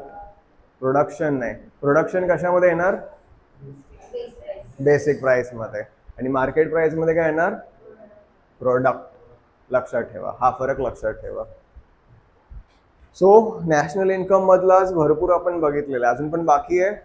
GDP बघितलं, GNP बघितलं, GVAच्या मेथड्स 3 बघितल्या, NDP NNP बघितलं, GDP डिफ्लेटर बघितलं, त्याच्या आधी नॉमिनल अँड रिअल GDP बघितला, primary, secondary, tertiary, quaternary, quinary sector बघितलं, factor cost, basic price, market price, भरपूर गोष्टी बघितलेल्या आहेत.